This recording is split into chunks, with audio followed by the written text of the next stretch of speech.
Welcome to the Jamal Thomas Morning Show. My name is Jamal Thomas. This is indeed my show, and I am glad that you guys can be with me as we deal with the vagaries of life together, arm in arm, confronting it all together. No, man, I'm glad that you guys can join me this morning. It is an early Tuesday morning. I have to be honest, I am dragging ass like this business this morning. I did not sleep well, but whether I slept well or not, I am here. I'm doing the news, and I am doing the news with all of you, wherever you are, under the sound of this voice. If you get the opportunity, well, I thank you for the opportunity um, for me to give you this news and content. I kind of trapped myself in that moment. I didn't necessarily know where to go with that. But either way, we're here, all of us, and we're here safely. So I'm glad that you guys can join me. Look, if you guys find the yourself coming here often, and if you dig this content, please give it a like, share it, subscribe to the channel. My objective is to reach 40K by the end of the year. It is a challenge, but damn it, it's a challenge we can make. This is the best damn morning show on news, domestic and international. And part of it that makes it so damn good is that you are with me and the community that is in this audience that, look, man, I'll tell you this way. I've been doing YouTube for a very long time. And what I've noticed is that people are their audience in broad strokes, meaning the audience on some level has to get the host, otherwise, they wouldn't be watching the show in the first place. But more to the point, I've seen situations where the audience becomes toxic, where the host, let's say, goes in a particular direction and the audience goes with them. Um, this audience has, for the most part, been damn good. And I appreciate all of you for being just that way. You set up a community, and that community has worked out very well. And I didn't realize that when I first started. I didn't realize that communities form up around channels. It just kind of, I don't know what I thought. When I first started this, I started at zero. I just started doing the news, and everything else just kind of fell from there. But I'm glad you can join me. So thank you for joining me. If you really find yourself digging this content, you can support this content through PayPal, Patreon, or for that matter, Super Chats. All chats will be read, providing they're not racist, sexist, or bigoted. Now that that's out the way, there's several bits of interesting news that is bubbling up. Assad has apparently written a letter. This is the first communication that Assad has had ever since going to Moscow. And in the letter, he points out that he had no intention of leaving. He had no intention of stepping down. That ultimately, when Damascus fell, it became clear that the jig was up. He gets on a plane and he goes to Moscow. Now, I have to be honest, this letter doesn't really answer the main questions that I think myself and a lot of people have been asking. Laith Maruth is going to be on the show today. I suspect we're going to have some level of disagreement in regards to what happened and why it happened. But it's a disagreement that I'm glad that we have, because I do want to kind of work our way into it, especially since many of the other channels are going with a very different point of view than Laith is on this. I will let him explain it for himself. So I'm not necessarily going to delve into his take on this stuff. What I will say, what is this? What I will say is that what it seems, at least what it seems, is that there were a lot of, let's say, warnings coming from Russia and coming from Iran that something needed to be done, that, you know, the terrorists are building up. We're getting reports that the jihadists are building up their forces. Looks like something is about to take place. And this was something that apparently had been going on for several months. And, you know, conversations I had behind the scenes when I was talking to a few people who were in this field, they were pointing out to me, it was like, dude, Russia, under no circumstances, wanted to lose Syria, especially in the way that it looks to other countries that may be associated with Russia. Meaning, other countries that may be lumping in with Russia for, let's say, security assistance. Okay, well, it doesn't necessarily look good if it seems like you left a country in the lurch, which I don't believe took place, by the way. And so, yeah, I agree with that. There's also this question of, okay, well, why not build up defenses over the course of the years? Whether, like, we've seen the defenses that Russia could build up in Ukraine when Ukraine was preparing to launch its offensive. So there are all sorts of questions that are associated with it. Was Assad trying to move closer to the West? Was Saudi Arabia and some of the Gulf states communicating with him back channels saying, yeah, we're going to get rid of the sanctions if you indeed move closer to us? All of these things seem to be bubbling up. And of course, the obvious reason why they're bubbling up is because people were shocked at the speed to which it fell. So there's that. In the other case, Justin Trudeau, now a deeply, deeply unpopular prime minister, is under that much more pressure as his finance minister quit just before the finance minister was supposed to give, I guess, an explanation of the budget moving forward. And when she quit, all hell broke loose. I want to play some of what took place in Parliament, because at this point, it is believed that we are on Trudeau watch. And I don't mean that he's going to off himself. I just mean politically, there's this belief that Trudeau is on the brink of resignation and that the government is in a political crisis, that it may actually collapse. So Justin Trudeau's government, this BBC, has been thrown into fresh disarray with the abrupt departure of his finance minister, Christina Freeland. It said by the end of the frenetic Monday, a new finance minister was in place, but Trudeau was facing calls from the members of his own Liberal Party to quit. His own party is telling him to get out. Without directly referencing the news, the prime minister told party donors at an event in Ottawa, quote, "It has obviously been an eventful day. It has not been an easy day." In her scathing resignation letter published on the day she was due to deliver the economic statement, Freeland cited disagreements with her longtime ally on how to respond to the threat of tariffs by Donald Trump. That's right. A lot of this has to do with Donald Trump. If you remember, Donald Trump said, I'm going to pass sanctions on Mexico and on Canada if they don't do something about the border, meaning even hitting Canada with this. He said he was going to make them 25%. This freaked out Trudeau. Trudeau immediately comes to DC in order to have a conversation with Trump. But needless to say, the perspective of some of these groups is that he need to be more adversarial, meaning Trudeau, as opposed to being somewhat submissive. And it's also this recognition that 25% would effectively wreck the Canadian economy. So right here, in the letter, Freeland accused Trudeau of choosing, quote, costly political gimmicks, unquote, over addressing the threat posed by Donald Trump's, quote, aggressive economic nationalism, unquote. Trump himself later responded to Freeland, posting her behavior was totally toxic and not at all conducive to making deals which are good for the very unhappy citizens of Canada. So you can see this kind of, why are you taking the submissive approach?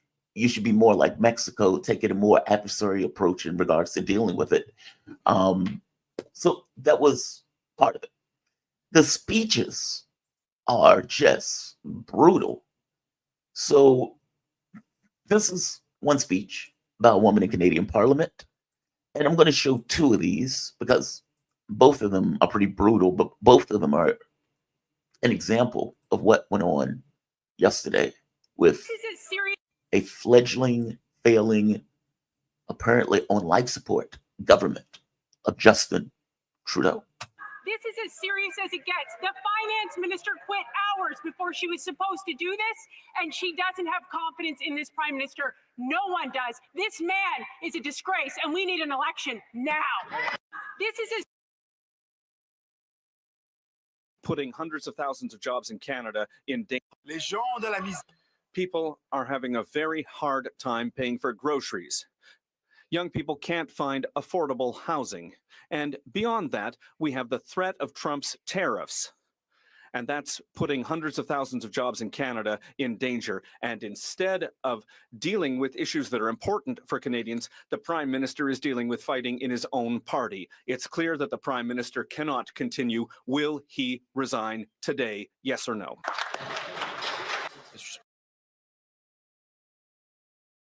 Yeah, that's brutal. That's brutal.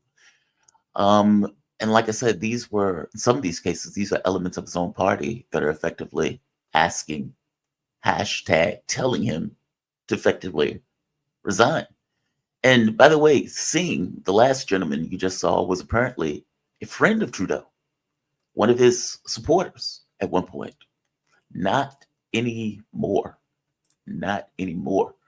So we don't know whether or not Trudeau is going to hold the line and whether he's going to kind of cling to political power. We have no clue. At this point, Trudeau, we're on Trudeau watch. We are on Trudeau watch. I also want to point out France collapse, Germany collapse, Trudeau on the brink of collapse. You get Keir Starmer radically unpopular. Joe Biden not even in his right mind to run in the political race. And on top of not being in his mind to run on the political race, his political party lost miserably. What do all of these world leaders have in common? Now, yeah, all of them are war hawks. All of them are basically pushing policies that the government or the countries don't necessarily like, and it's not necessarily in the best interest. All of them seem to be on their way out. And yet, full-throated support for wars. Full-throated support for wars. So it's going to be interesting to see how Trudeau deals with Trump, or for that matter, if it's not Trudeau, the person who comes behind Trudeau, how that person deals with Trump. On the other issue of the UAP item, we are still getting mixed signals on this. And what I mean by mixed signals, my guest is going to be coming on shortly. In fact, my guest is here now. But just to give a quick summation, Kirby recently came out, and what Kirby is saying is once again being disputed by the various people on the ground.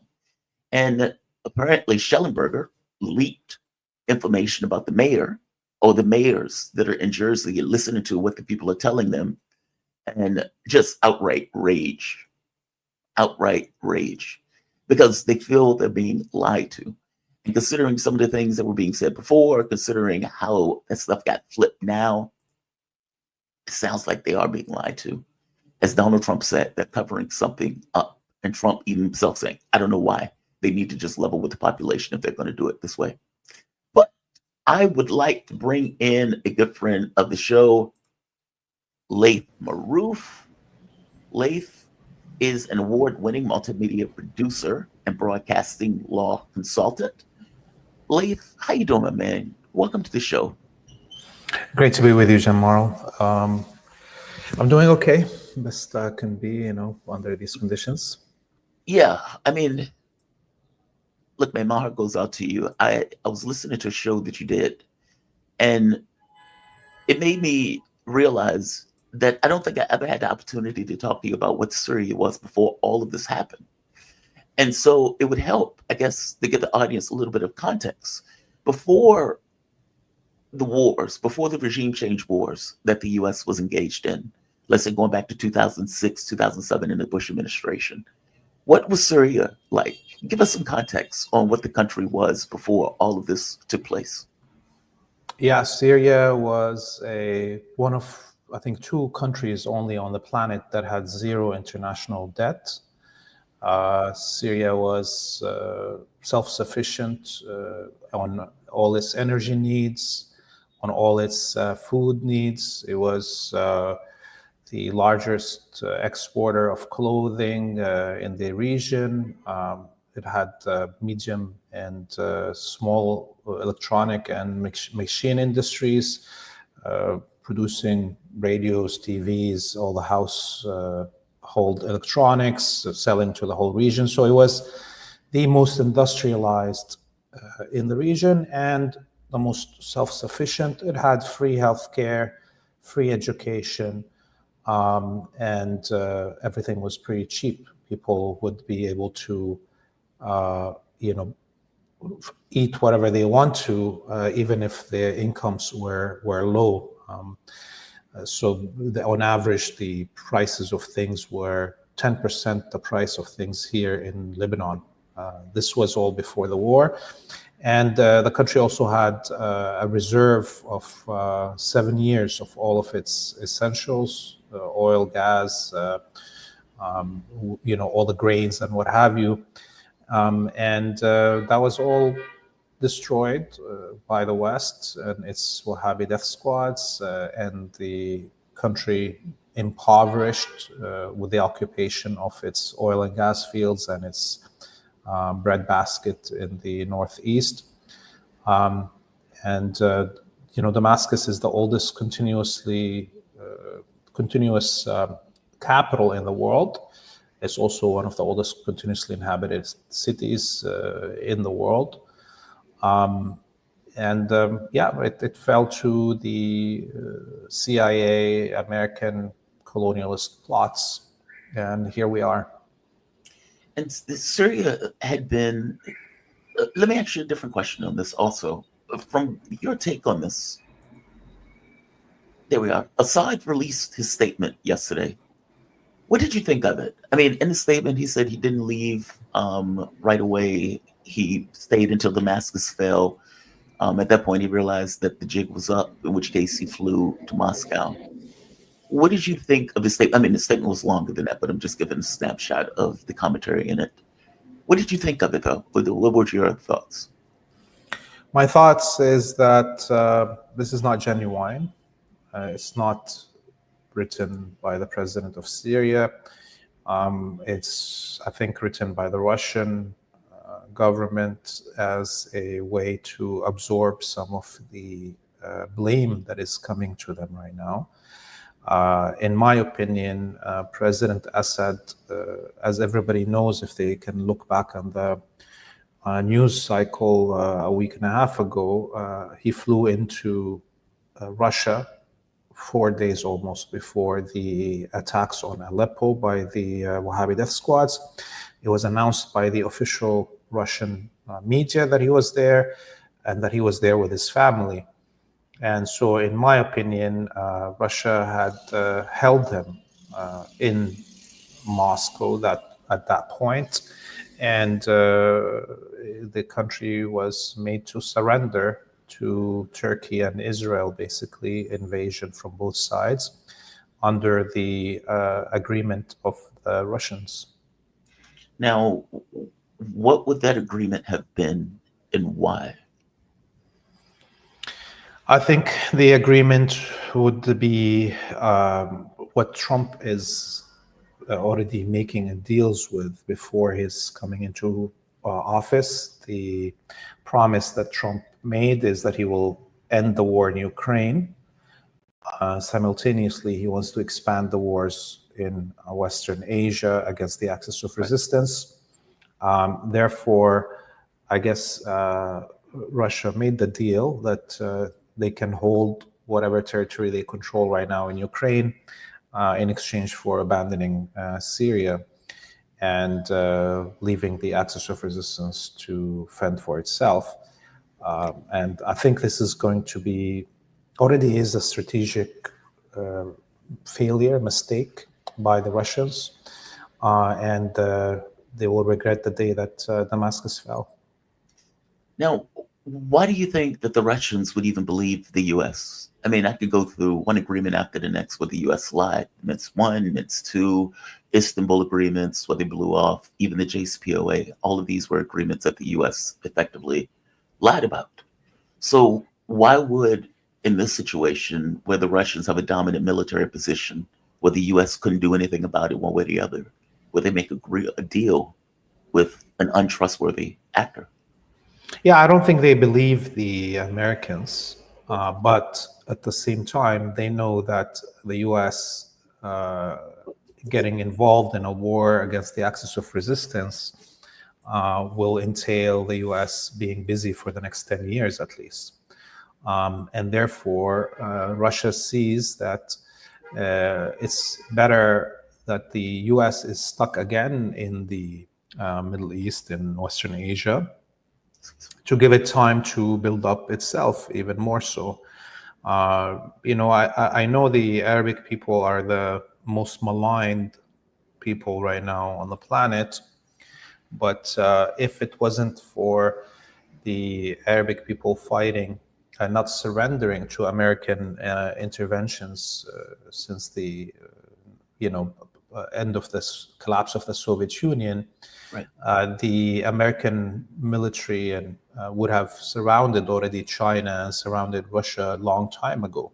The fact that the U.S. has been stuck for the better part of the last 30 years in wars genociding Arabic peoples, and the Arabic peoples not giving up and continuing to fight, is the reason that, number one, China was able to build up its economy to surpass the West, and for Russia to rebuild the state after the selling out of the state by Yeltsin. Yes. Yeah. So it is actually Arabic blood that assured China is what it is today. And it's Arabic blood that assured that Russia can defend itself today. And this is in the same concept. This is what Russia sees right now. They would rather the West get stuck again here and see themselves advance as fast as possible in the next 10 years before the West ends its wars here. I hadn't thought about it like that. I mean, I guess you do have a point in regards to the wars, given time for other matters. I mean, but truth be told, they're in a war now. And, from the standpoint, I guess my thought is they're in a war now. And I can't believe, even based on what you just said there, where you're talking about, Syria being an ally, the states in the Middle East, especially in the context of the resistance, how that has been a benefit to Russia. I agree with you. It has been, which makes me difficult to believe that they would give it up willingly in this way. I find this to be a negative for Russia in this case. I would imagine that Russia also has to realize that giving up Syria in this case wouldn't necessarily be a positive, which makes me think that they wouldn't necessarily want to give it up. What do you say to people who point to items that, where they would say, well, Assad wasn't listening to warnings, that he was getting warnings by Iran and from Russia, and that in no situation was he responding to those warnings, that he seemed to be trying to get closer to Arab states and ignoring the things that the Russians, or for that matter, the Iranians are telling them? What do you say to people who point that as being one of the major reasons for the fall? That's a cop-out, because obviously the Russians, number one, never allowed Syria to fight back against the Zionist colony, for instance. It took the money of Syria to deliver the S-300 air defenses, but then never allowed the Syrian military to use them, and sat and watched as the Israelis bombarded Syria on a weekly basis for 10 years. In fact, I would say that the only time the Syrian government was able to shoot down an F-15 was through the use of a modified S-200 that was modified by the Syrian scientists at the Military Industrial Research Center. And within weeks, I think the Russians must have given the Israelis the whereabouts of the scientist who was immediately assassinated. This was in 2016. So truthfully, if Russia wanted Syria to win completely this war against the Wahhabi death squads and the American plots, they could have. Similarly, in 2016, the Syrian military, Hezbollah, and their allies were crushing the Wahhabi death squads in Idlib, and that required even the Turkish military to intervene directly. And there was the Battle of Saraqib on the intersection of the M5 and the M4 highways. Right. And Hezbollah defeated, along with the Syrian military, defeated the Turkish military. And that is when Russia intervened to stop the advancement of the Syrian military and its allies. So what we saw is, the Russians kind of are the ones to blame for where we are today. If they let the Syrian military continue its work, at that time, there wouldn't have been any more a presence of the Wahhabi death squads in the country. I don't know if my camera is frozen here for a second. I don't know why. Oh, it'll come back. Sometimes it freezes. It is frozen, but it'll be back. Come on. Yeah. Yeah, it'll come back because I can hear you perfectly fine, and I think the audience can hear you fine. Why, if they were willing to expend that much energy? Oh, can you hear me, Lee? Yeah, Oh, I can okay. hear you. If they were willing to expend that much energy into it, like, why do you think they would make the decision to all of a sudden change course? Because if you remember, even in the way that you were recounting it, they had gotten to the point where they helped preserve the state, the Syrian state, because the Syrian state was on the brink of collapse. What made them change their mind, if that was the case? You think it all boiled down to the deal in Ukraine? Yeah, I mean, look, the Russians did the same mistake that the Soviet Union did in its relationships with the Arabic peoples. Okay, the Soviet Union, although it had this battle with the West, like the West, it feared a united Arabic people. Okay, so the Soviet Union did work against Jamal Abdel Nasser of Egypt and the unification of Syria and Egypt. And the reason that this is because in the minds of geographically peripheral powers like the United States, Russia, China,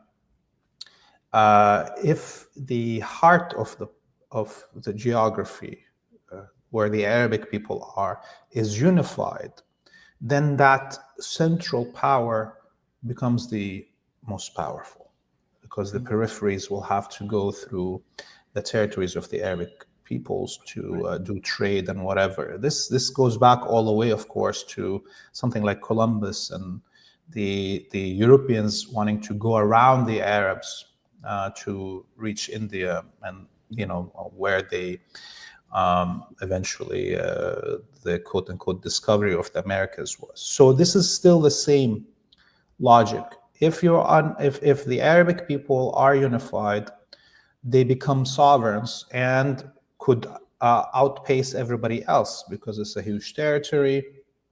It has all the resources needed. It has a huge population, and is central where all trade and communication has to pass through this geography.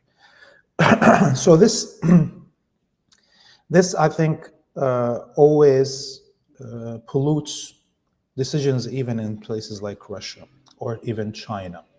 Okay, and remember, it wasn't the Syria that was pushing to try to sway the Gulf countries or Turkey away from American hegemony. It was Russia, China, and even Iran that were doing that, whether by courting the Saudis and the Turks to enter the BRICS, and or to, as we saw, China broker a detente between Iran and Saudi Arabia.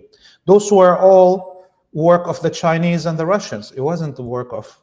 So Syria also at that point in 2016 already was practically lost all its sovereignty. There was not only American troops on the ground and Turkish troops and Israelis occupying, but also Russians and Iranians on the ground and so on. So in reality, the president of Syria couldn't make decisions without his allies at least agreeing to them. And therefore, the Syrian military, the sovereign decisions of the Syrian military fell into the hands of the Russians. And so Once we know that, once we understand all of this, and we see how once you extract President Assad from Syria, as the Russians did, the Syrian military command was being told basically to give up. In fact, I would say everybody remembers in the first 2-3 days of the beginning of the invasion of Syria over last week, we heard multiple times that all the Russian communication equipment that the Syrian military was using was being jammed. And that's something that the Russians never had to deal with before, which means that somebody knew how to jam this equipment. And so the units on the front lines were not getting any commands. And eventually there was, quote unquote, infiltration of those communication devices, and orders to retreat and surrender were given on air. So that cannot happen if the Russians didn't want that to happen. And clearly it did happen. So I would say the Russians sold Syria in the hopes that they can, entangle the West in more wars in the region and chaos in the region, while they can build up their power in preparations for any direct war. But by that time, look, this is where the stupidity of the strategy of both China and Russia has been. If there is no axis of resistance, it's the only third pole in the world that could have been challenging to American hegemony was the axis of resistance, other than China and Russia. Everybody else is small chips.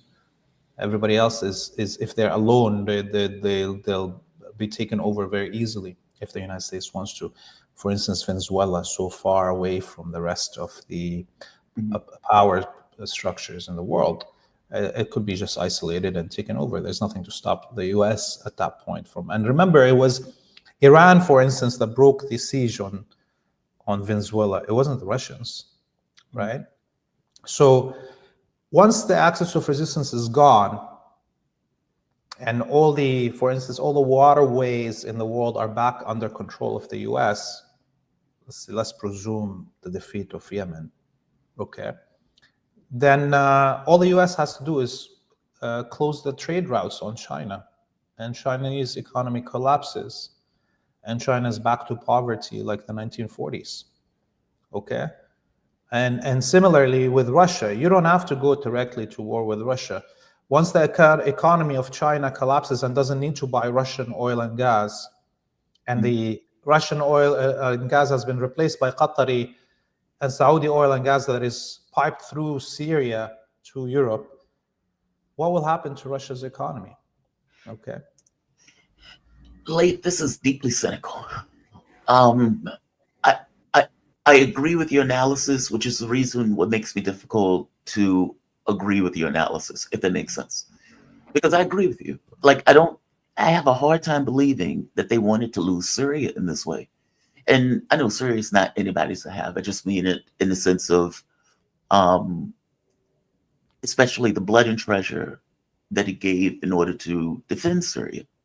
It feels very weird for me to all of a sudden on a dime turn and let it sink or let it fall to, the Israelis, the Turks, the Americans, etc., with the potential of losing their own bases, or for that matter, to have jihadists go to areas that are Russian dominated.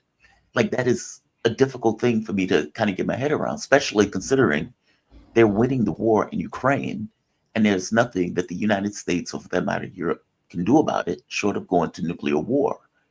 Like, what do you say to the people with that point of view? Because I know I'm not going to be the only one with that framing and that point of view of, well, they're already winning the war in Ukraine. Why, look, I would understand it in the sense of this is a bloody war. They don't necessarily want to expend a lot of resources into another bloody war in Syria, especially if they didn't necessarily believe that the Syrian army was up to it. Like, I can get it in that sense, but it's hard for me to go with the notion that, well, we want to make a deal with Trump, and so we're going to sacrifice Syria to make this deal with Trump. when you can't necessarily trust the U.S. one way or the other. Go for it. No, please. Okay, so look at it this way. Syria, as I said to you, was self-sufficient on energy needs before the war. So once the Americans stole the Syrian oil and gas, and Syria had no resources to run electricity or anything, the Iranians and the Russians, who are the largest oil and gas exporters in the world, could have flooded the Syrian market with those needs. Russia could have flooded the Syrian market with wheat to replace the wheat that the US is looting, and that would have fortified the population and stopped the impoverishment that was happening. At one point, the Syrian soldiers, their salary was $20 a month. Okay, so these are not stupid mistakes. Okay, these are decisions made to make sure that the Syrian government and the Syrian military have to listen to Russia. And Russia's interest, specifically with Turkey, is tied to the Bosphorus Strait in Istanbul. If the Turks close that strait, Russia is locked in, their navy can only be active in the Arctic, and it will lose any projection of power into the rest of Asia, South Europe and the Mediterranean in general, okay? And the ability to even reach something like Latin America. So this priority that the Russians had meant that they did not want to break the neck of Erdogan in Syria. Okay, so they don't have to deal with a closure of the Bosphorus and or having to go to war against Turkey, which is a population of 100 million. Okay, so yes, it's smaller than Russia and whatever, but it is like not a small country, right? So those priorities showed you, anybody that says the Syrian military didn't want to fight is being racist, personally, I think. Okay, the Syrian military wanted to fight, didn't have the money to do so, and had no air cover once the Russians stopped giving them air cover, and there was waves after waves of drones attacking the Syrian positions coming from Ukrainian Turkish drones and Ukrainian special forces that were side by side with these Wahhabi death squads that invaded. Okay, so no, Russia made this deal. They made their bed and they're going to sleep in it. Okay, and they're going to have to regret what they did, I personally think. And one last thing I would say here is that, remember this meme that was running around over the last few years because Russia is doing so great and so on, and the Chinese are doing great compared to the US. This is the meme was Iran and Russia play chess, China plays Go, USA plays tic-tac-toe.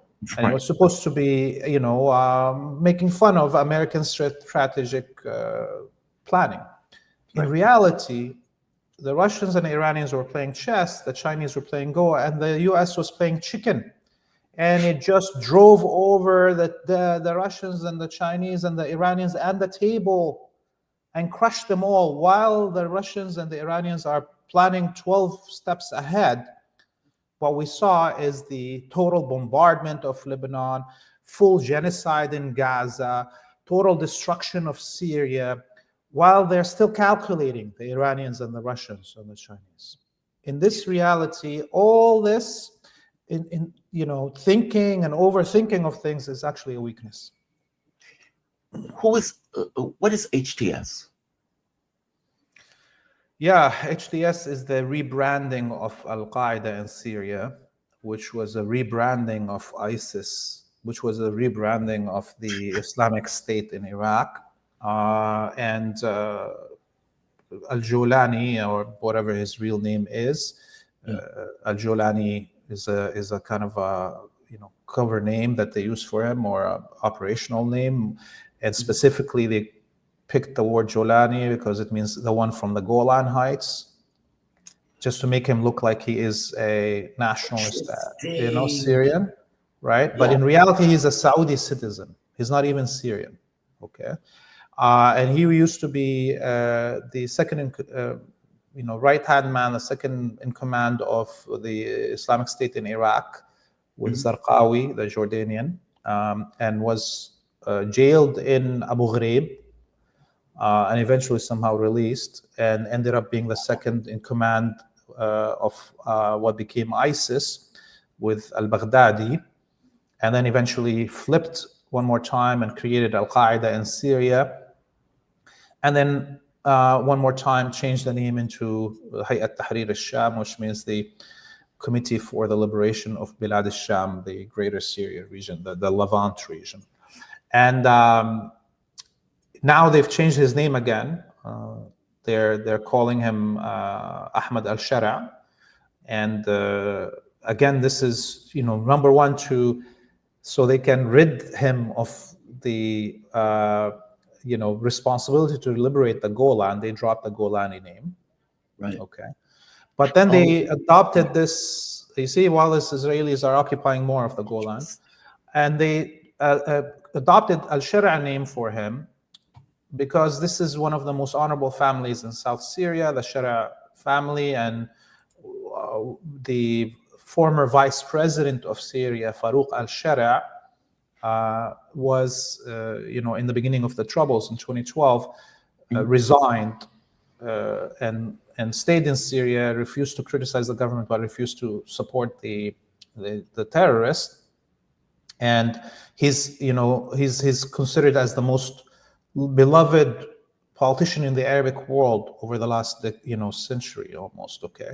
Because he's a man that never stole any money, never did any business. He stayed in his lane of foreign affairs, and eventually a vice president of Syria. And everybody loves him. And in fact, the Saudis and Qataris, because he's so beloved, during the beginning of the war on Syria, they kept on saying Farouk Shara should be the new president of Syria and Assad should step down. Not because they wanted Farouk Shara to be, but to burn his card, to make sure that he can't actually be the president of Syria. And that's why he stepped. And now today, the same Qataris and Saudis that abused the name of Farouk Shara at the beginning of the Troubles have now looted the name al-Shara and put it on this Saudi militia guy. Wow. Does HTS control the state of Syria at this point? Yeah, I mean, they clearly do. But if in reality, most probably the Israelis and the Americans are the ones that are controlling anything.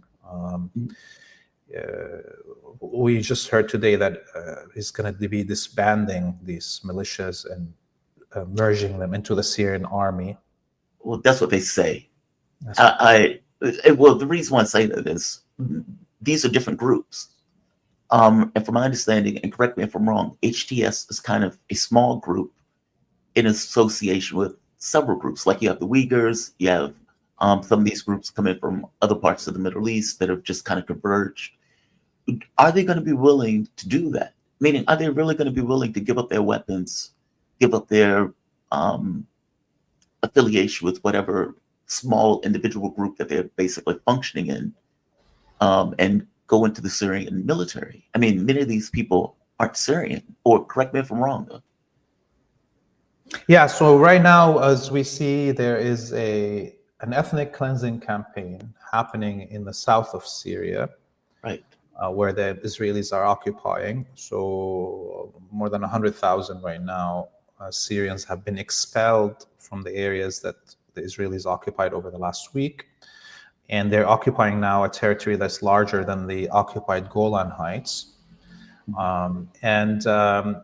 Simultaneously, there is ethnic cleansing campaigns happening across the country. Already something like 150,000 Shia from the Aleppo and Homs region have crossed into Lebanon. There is a huge number of Christians that are leaving. Yeah. And of course, the Alawis in the coastline. So this is all happening while at the same time there is, killing campaigns happening on the ground that we don't hear about, because there's no independent media on the ground. There's only pro-imperialist media in the country. So what we see is a mass demographic change campaign being conducted as we speak. And the first thing that the Israelis did on the first day of bombardment of Syria was destroy the Foreign Affairs Ministry, the Immigrations Ministry, the public, what do you call it, the National Record Registry, for citizenship and so forth. So right now we don't know who is Syrian, who isn't Syrian, because all the records have been destroyed by the Israelis on purpose. So what we will see is that many of these foreign Wahhabi death squads being given citizenship. And all these other Syrians that are escaping and or whatever are outside the country will lose their citizenship, will cease to be Syrian. So this is happening as we speak, and nobody's talking about it, obviously. The other thing that I would say about these Uyghurs and the Turkic peoples from Central Asia, this is why it's really stupendous what the Russians and Chinese did or didn't do in Syria. Erdogan was promised by the Americans not only to revive his Ottoman dreams, but also to revive the Mongol horde. Okay, the Mongol invasion from Central Asia was basically a Mongol Turkic, their invasion, and right now the Americans have promised Erdogan that he can do a reverse Mongol Turkic invasion towards Central Asia, all the way to Xinjiang or for the Uyghurs. Okay, so he's being told that he can be the new Ottoman Khalif ruling over the Arabs, but also he can be the new Mongol Khan that can rule over the Turkic and Mongolic peoples.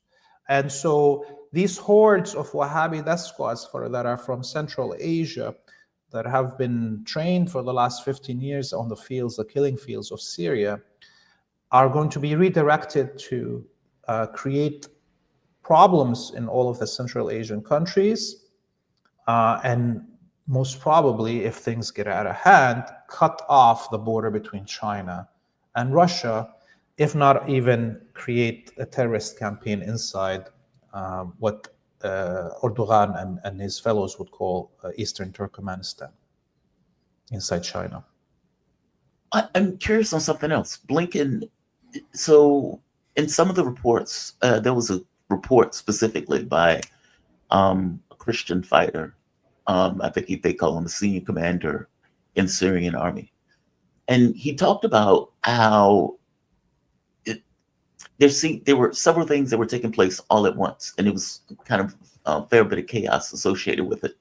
But he noted that the Kurds were fighting both, that the Kurds were fighting the Assad government and at other times fighting with some of the other groups that were backed by HTS, or that were working with HTS. And at this point, at the end of all of this, when the government had fallen, you get the Kurds begging the Israelis for help because the jihadists that the Turks are backing are effectively destroying the Kurds. I mean, they're effectively going to move and take over the entirety of Syria, correct? Or do you disagree with that? I mean, because I don't know the incentive for Turkey, who considers the Kurds to be a terrorist organization, to pull back their, as you said, their hordes in order to get rid of that Turkish population. I'm sorry, the Kurdish population, especially considering they're on the most valuable land in Syria. Or do you agree or disagree with that? Yeah, no, I think the Kurdish people will pay the price of their elite, once again, working with imperialist foreign powers to steal their neighbors' lands. Mm-hmm.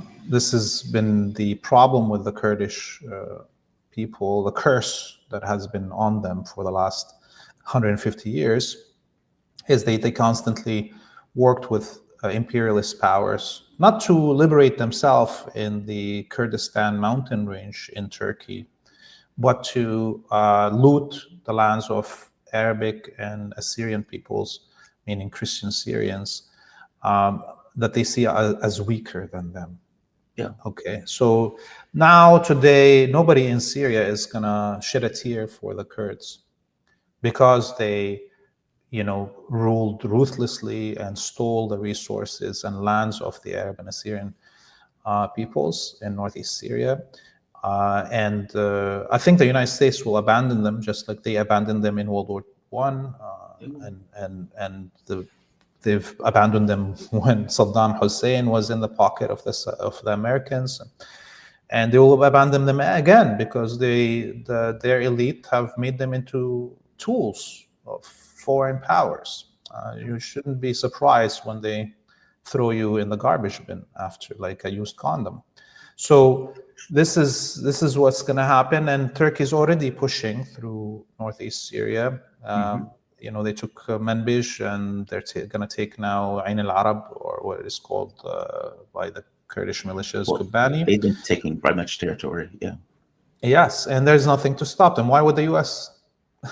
stop them? Why would Israel stop them? I mean, this is the stupidity, of course, of the Kurdish elite.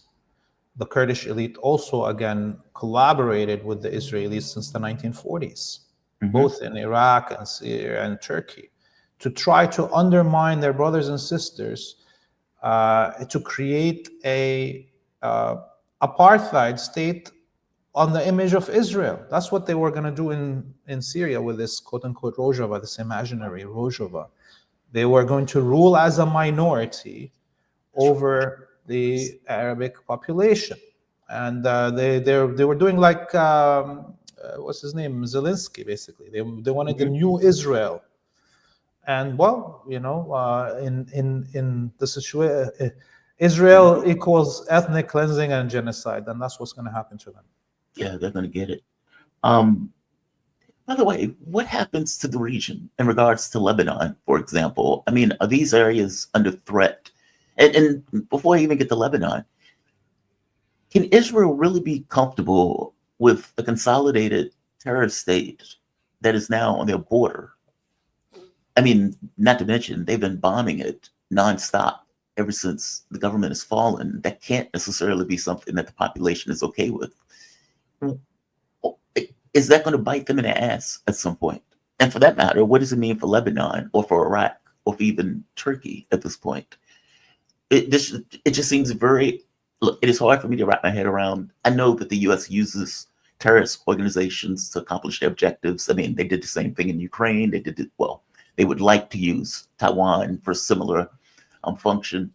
I guess my thing is, in this very particular case, though, the terrorist group took over and cannibalized the government and expelled other groups out the government. And so you effectively have this rogue government that is now on the border of these countries and are close to these countries, whether it's Lebanon, whether it's Iraq, or for that matter, whether it's Israel. Is Israel going to pay for this later on when this government turns? I can't believe for the moment that the population of this country is okay with Israel and what it's doing. Look, the population is obviously against what's happening, but it's going to take the population some time to get off the floor, basically, after taking such a beating. These Wahhabi death squads, it's basically the Saudi government and the Emirati government. And the Saudi and Emirati government are in best buddies of the Israelis. I mean, all you need to do with these Wahhabi Contras is send them a few prostitutes, maybe a few underage boys, and a few bottles of alcohol, and you're good. This has been basically how the Sauds have been, pacified over the last 100 years by the Americans and the Brits. So no, I don't think that the Israelis fear anything of these Wahhabi death squads in Syria. They are their slaves, their house slaves. and they're easy to manipulate. And most of the leadership of HTS and these other groups are actually Mossad agents. There's no doubt in my mind that Israel is 100% safe. They will obviously use the excuse of this, Wahhabi government to continue bombing Syria. Mhm. But as we see, they will not be opposed by these Wahhabi discourse. I mean, like if these, Al-Julani and others are actually sovereign, they would have defended the military equipment of Syria that fell under their control. On the contrary, what they've been doing is going to videoing themselves with the Al Jazeera, entering the bunkers of the Syrian military in the mountain ranges and showing their location. And hours later, the Israelis would be bombing them. So they are actually working with the Israelis to destroy the defense capabilities of Syria. Look, I think I agree with you on this one. I mean, it seems super weird to me that Israel had been murdering indiscriminately Palestinians and Lebanese for a year. And these guys were training, getting equipment, getting, all of this capability. And what they do is attack the Syrian government, and they don't do anything to Israel, who's murdering other Muslims, which you would think that because they call themselves the Army of Islam, that they would care about. So I totally agree with you on this. They seem to have some sort of relationship that was worked out in advance. The one last thing I would say, please. Yeah. Look, the HTS ordered all the Palestinian groups in Syria to disarm, to disband all their training camps, and they eventually went and attacked the Popular Front for the Liberation of Palestine, the PFLP, the leftist, progressive, communist resistance group, Palestinian group. Yeah. On the borders of Lebanon, there was a huge battle yesterday, and they were trying to slaughter them. And the Lebanese military, which is also captured by the West, blocked the exit of the PFLP fighters into Lebanon. So they surrounded them, basically. So this is one thing. The other thing is that Al-Julani yesterday or this morning in a statement said that he will not allow Syrian territory to be used to attack Israel. And while Israel is occupying his land, while Israel is bombarding him, he's saying we will not, even as us as Syrians, we will not be attacking the Zionist colony. And the last thing is, we got to see from here is that they're saying, oh, we're tired, we can't fight Israel right now, but we're ready to liberate the Uyghurs. So it's clear where they're going to be directed. Yeah. Okay. And these are Zionist tools, and unfortunately, Russia and China made big mistakes. Wow. Wow. This is, man, like I said, my heart goes out to all of these people in this situation, and my heart goes out to you. It's one thing for me to observe it. I'm observing it from a distance. And even though I feel some kind of way about it, in the sense that my government is driving this nonsense, the people and what these people are going to go through as a direct result. By the way, do you think that this is going to collapse? Meaning, do you think this is going to collapse under its own weight in the way that Libya collapsed or the way that Iraq collapsed? Or do you think they're going to be able to hold this together in some way? Well, I mean, in Libya, the plan was what we see today for the West, because they are extracting the Libyan oil and gas nonstop at zero cost, basically. And all the Libyan money from those sales are in American and Western banks. And so it's in their interest of the West to continue the chaos in Libya while looting all the resources. And so even if we see chaos descending in Syria, that's probably part of the plan. As we see now, it's been 10 somewhat years that the Americans are looting the gas and oil and wheat of Syria openly, as Trump said it. So they may want to continue to loot it. In fact, I would venture to say that the Arabic oil and gas fields are what kept America rich over the last 100 years, because these house slaves in the Gulf really don't get more than 10% of the Revenue. revenues of this oil. The rest is all in the pockets of the United States and the West, and in the banks in the West. If I was in charge of the axis of resistance right now, I'd burn all the oil fields in the Arabic world immediately and let the American economy collapse. This oil and gas didn't bring anything to the Arabic people except the curse of imperialism. That is what Iran is threatening. Effectively saying, if you attack us, the oil fields are going up in smoke. Well, one last question. I got to be honest. I was chomping at the bit to talk to you today, because I definitely wanted to get through a lot of these topics, and I wanted your take on it. Why do you think Iran has been so reticent to respond to Israel? I mean, because if you think about it, the axis of resistance was effectively being attacked, with Iran issuing threats, but not necessarily getting involved, despite the fact that Israel seemed very clear that they were bloodthirsty, and that nothing was going to prevent them from continuing their campaign. Why? I mean, they've been threatening True Promise 3 for the last, 3 months, give or take.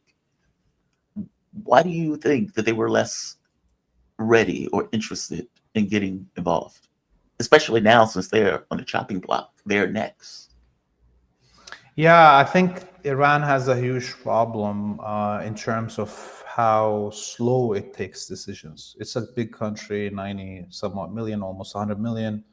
Yeah. There's many factions internally, although it looks like it's a unified country. There's a lot of factions and a lot of interests that need to be brought into decisions so the country can stay kind of solidified. Yeah. And so obviously the West and the Israelis took advantage of how slow decisions are made in Iran. The other thing is that I don't think anyone in the axis of resistance leadership, in Iran specifically, understood that the Western populace are neutered, are eunuchs that will not do anything.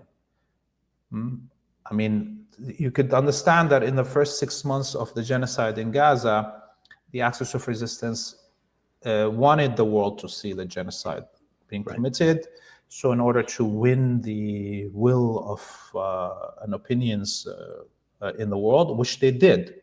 But once after 6 months, it was clear that, for anyone that has any brain cells, that the Western populace, okay, will go out and demonstrate, but they will not stop the genocide being committed in their name. Yeah. They will not take any risk. There's not even something like that was like in the 1960s or 70s, like the Black Panthers or the American Indian movement or the Red Army in Italy or Germany or whatever that took arms against the state in the West and aided the Palestinians and others, as happened before. There's none of that. So their inability to understand that there's no such thing as democracy. This idea that you can, Trump or Biden or Labor or conservatives in the UK, this is all propaganda. There's no such thing as democracy. They played this game thinking that it's true. So this is another failure. This is another strategic failure in planning. So 6 months passed and they didn't go on the offensive, and they lost the momentum by that point. And we see what happened. They should have went into a direct attacks, overwhelming destruction of Israeli Air Force and air bases at the 6 months marker of the genocide, and they didn't.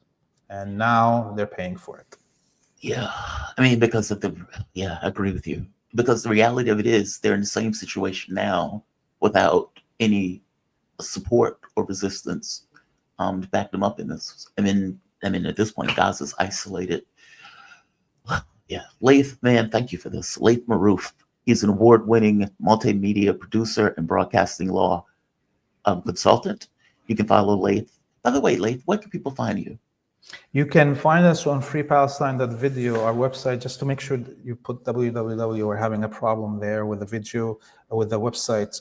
And you can find all the links to our socials there. We are producing, upwards of 10 reports from the field in the West Bank, in Lebanon, and Jordan now.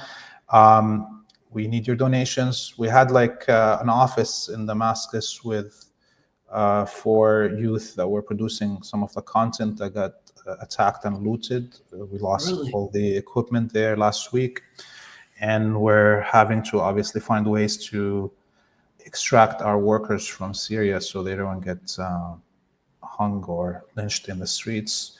So please donate generously for Christmas. freepalestine.video is the website. Just put the www. Laith, man, thank you for this. I really appreciate it. Great to be with you, Jamal. Be safe. All right.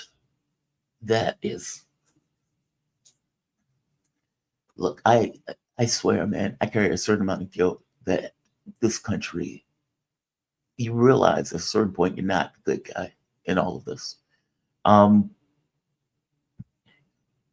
I disagree with the Russian thing, as I kind of pointed out during the show, even though I can understand how I think he's getting to that point of view. And I wanted him to air it out. I wanted him to talk about it. You can see that it is painful, to put it mildly. He's directly connected to these areas in a way that we aren't. For all intents and purposes, we're watching this and we have this kind of idea of what may take place.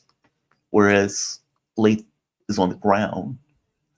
He was there when drones were flying over his head, when Israel was continuously bombing Beirut, meaning he's dealing with this in a much more visceral way. And at the point where you feel like you have allies and you look up and it all collapses, that is not the easiest thing to reconcile and resolve. And I would imagine, like any funeral where family members end up fighting with each other, you may get a similar energy associated with something like this, where there's a radical adjustment in the way that the Middle East is structured and organized. And from, I would imagine, Laith's point of view, is there is no more Syria. Meaning the thing that was the Syrian government, this kind of, whatever you want to think of Bashar al-Assad, but this secular government that had different religions, that drank alcohol, were women in bikinis, very attractive women in bikinis, no less, men walking around with no shirt on, meaning you had a country that was, for the most part, a secular government. And it was able to maintain that secular risk cast for decades. And what you have now is a takeover of elements that came outside of Syria into Syria to effectively smash the state and put everybody in that state who was a part of the secular government for 50, 60, how many ever years, and all of a sudden change that into, right now we're in Sharia law, right off the bat, immediately. We use that as a tool of control and subjugation. And for the people who don't necessarily want to die, those people leave. Going to Lebanon or some of the other surrounding areas. That is a heartbreaking thing. If you listen to somebody like George Galloway, where he says he's done with the Middle East, not necessarily that he is against. I think Galloway's point was, in one situation after the next, these governments were either destroyed or, for that matter, cowed in some way. So you have like the Gulf states, and the Gulf states, for all intents and purposes, are under the thumb of the US. And then when you get somewhere like Iraq, Afghanistan, Libya, in this case now Syria, and to Laith's point, Iran is in the crosshairs. The reason why I have such difficulty believing this is because of everything that Lath was talking about in regards to his rationale for why Syria shouldn't fall if you're the Russian point of view or if you're the Iranian point of view. Because truth be told, Israel looked at the fall of Syria and said, well, this is great. Now we can hit Iran without any air defense coming out of Syria that prevents us from doing so. And again, if you listen to Wesley Clark, what Wesley Clark points out, this plan to go through, 7 Muslim countries in 5 years, something to that effect, where you're finally ending at Iran. I mean, yeah, this is disconcerting, to put it mildly. It's not so much about Assad, as I keep pointing out, any more than it was about Saddam or any more than it was about Gaddafi. The issue is more to do with what is going to happen to the local population now that this democracy, as they call it, has been implemented through the smashing of the state. That's a big deal. There are going to be people who have to live through that. And if you had to pick up your belongings and leave the country tomorrow, could you do it? Where would you go? What would you take? Especially if all of a sudden your life radically, fundamentally changed for the worse. Yeah, it's there's a reason, there's a heaviness associated with this conversation, because in real terms, it's dealing with real issues that people are going to have to deal with. It's not conceptual, especially for the people we talk to. It's one thing if you're talking on mainstream media. Okay, those people, you're getting this kind of propaganda exercise of the woman pulling somebody out of the prison and making this stuff up to make it seem like, oh, this is the greatest thing in the world. And to have Jelani to sit there in a soft puppet interview where he's like, I used to chop off heads, but I've evolved from chopping off heads. I don't do that anymore, even though I like a good neck to look at every now and then. I mean, this stuff is nonsense. It's disgusting when you think about it. And yet, that is the way they do it. That is what they put forward. And yet, when you look back, I don't know anybody who said that the Middle East was better off today because Saddam was gone, or for that matter, Gaddafi was gone. Again, regardless of what you think of them, the removing of them and what you did to remove them was far worse for the local population. And I'm telling you, the fear here is that it's the same now. You have a terrorist state that has been able to consolidate power on the border of Turkey, Israel, in distance of Lebanon, in distance with Iraq. And frankly, we have no idea what that's going to look like in regards to either Chechnya, what that's going to look like in regards to some of the other Muslim states in the area. This is a wild card. And they were willing to go with this wild card, I suspect, because from the U.S. point of view, a terrorist state gives you a pretext by which to attack if it goes off the rails, in the sense of the way you want it to go. So it's, again, unfortunate. My heart goes out to all of the people who were there and what those people are going to have to endure and go through. But nevertheless, this is where we are. Okay, excellent. Excellent. All right, so Colonel Lawrence Wilkerson will be here shortly. I am also looking forward to this conversation greatly. I mean, for one, yes, here we go. Excellent. Give me 1 second. There we are. Okay, I want to bring in my guest.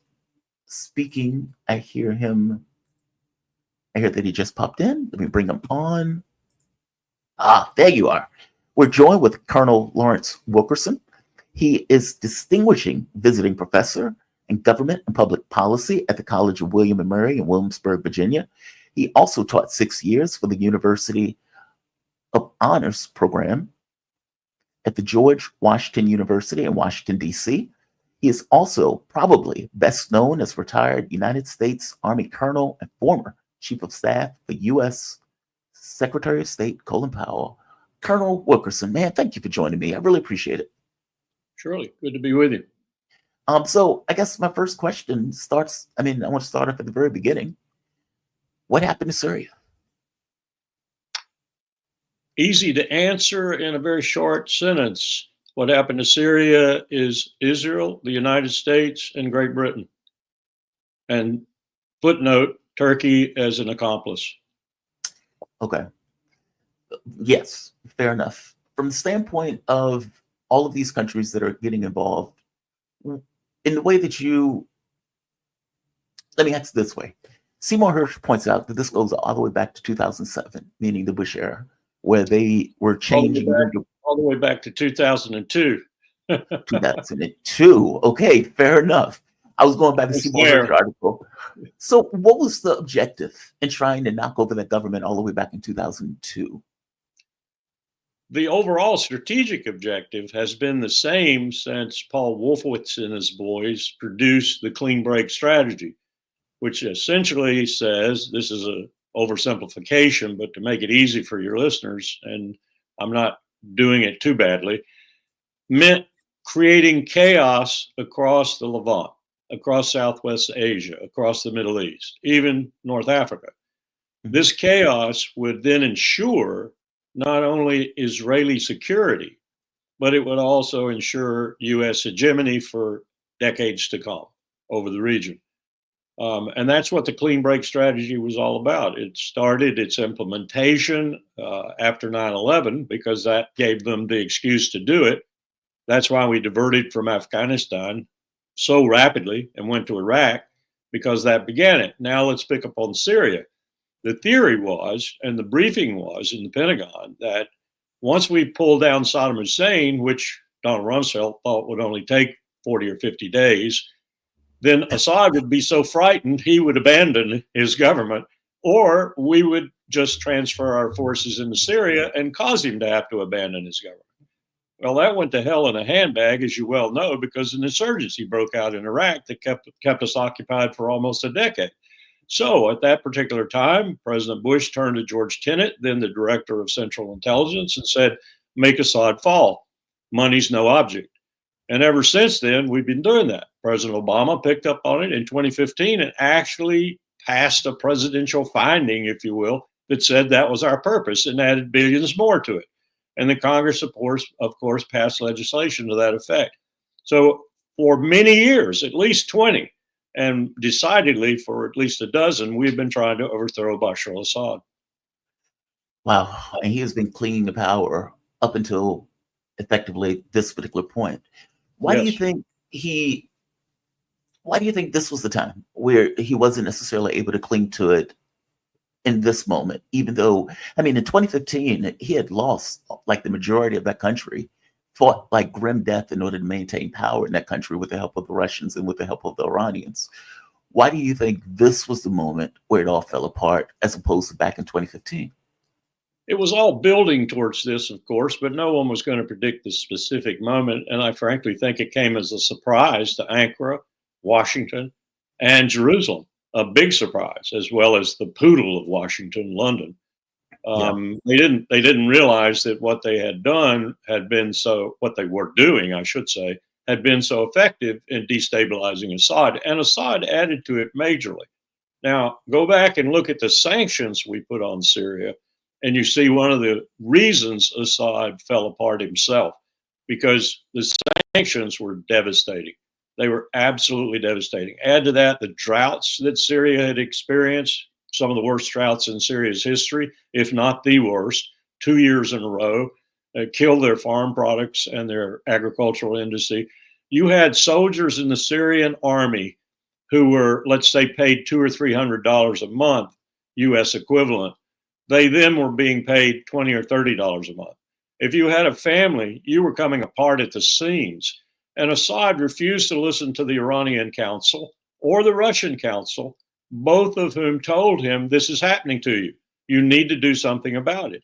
We'll be glad to help you if you want. And Assad refused it and instead turned to the Arab states, wanted back into the fold of the Arab League, which they granted, wanted to be recognized by them again as an Arab state.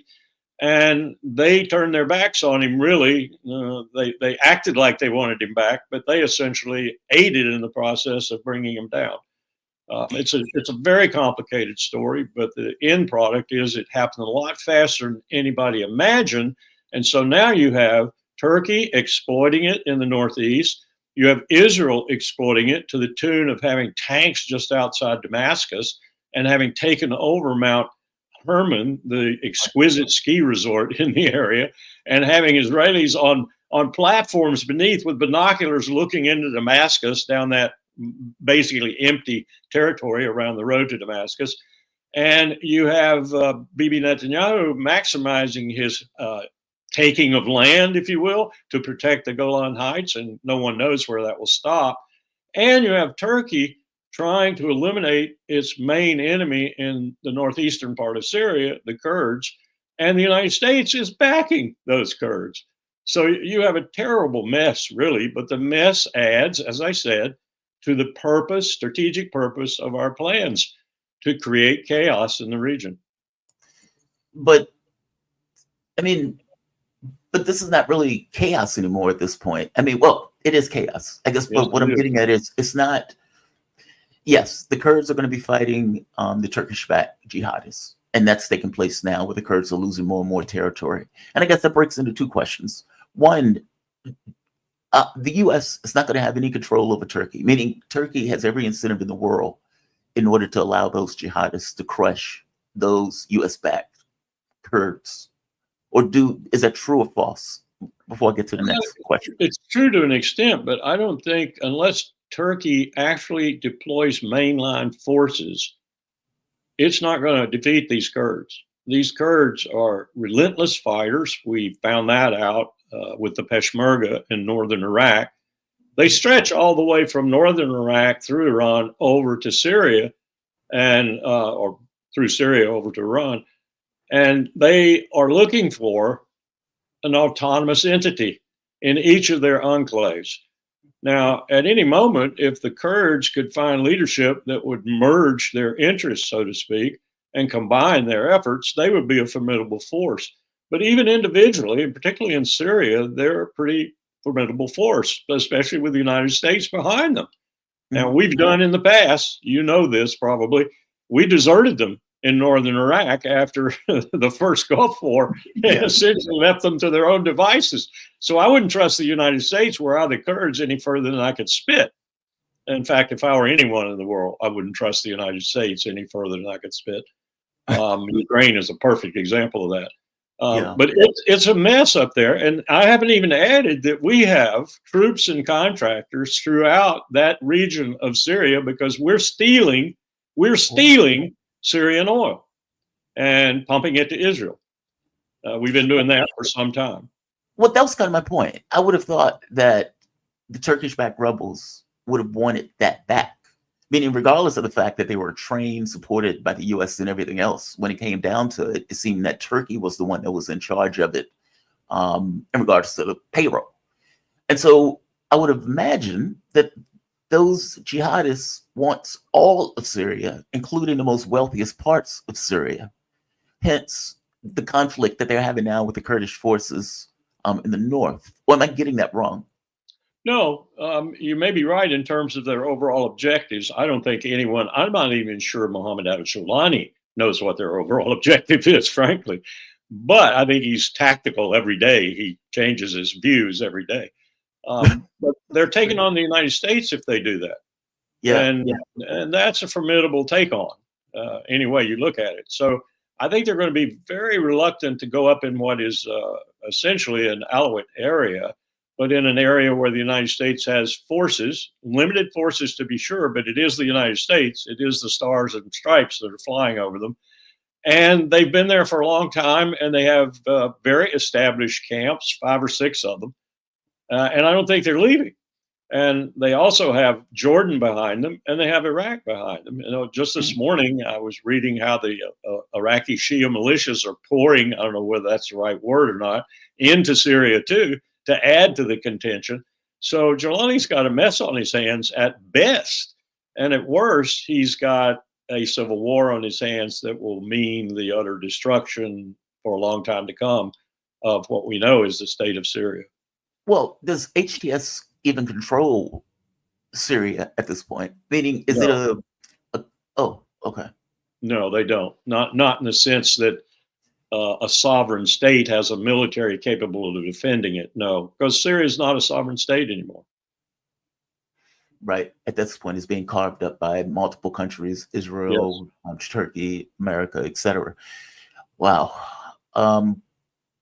Yeah, that's unfortunate. It's like you said, it's no longer a sovereign state. From your take on this, do you believe that Al-Jilani, if he doesn't necessarily control it, what HTS, how would you define HTS? Would you consider that to be a group of organizations, in which case that there's infighting within the context of the group? How do you regard that group, that organization? Hayat Tahrir al-Sham, I think HTS is a creation in large part of the United States of America and its CIA, and Britain and its MI6. I think they put together a whole bunch of really nefarious terrorist groups, including people who cut other people's throats on television, and people who brought down the towers in New York and struck the Pentagon, Al-Qaeda. They put all these groups together. They renamed some of them. They paid them enormous amounts of money. They gave them huge arms stores, much of which came from Libya. Remember the arms cache in Libya, which was probably one of the largest in the world, that suddenly disappeared after we took down Gaddafi? Well, a lot of those weapons, and go back to Benghazi. This is what Ambassador Chris Stevens was killed over.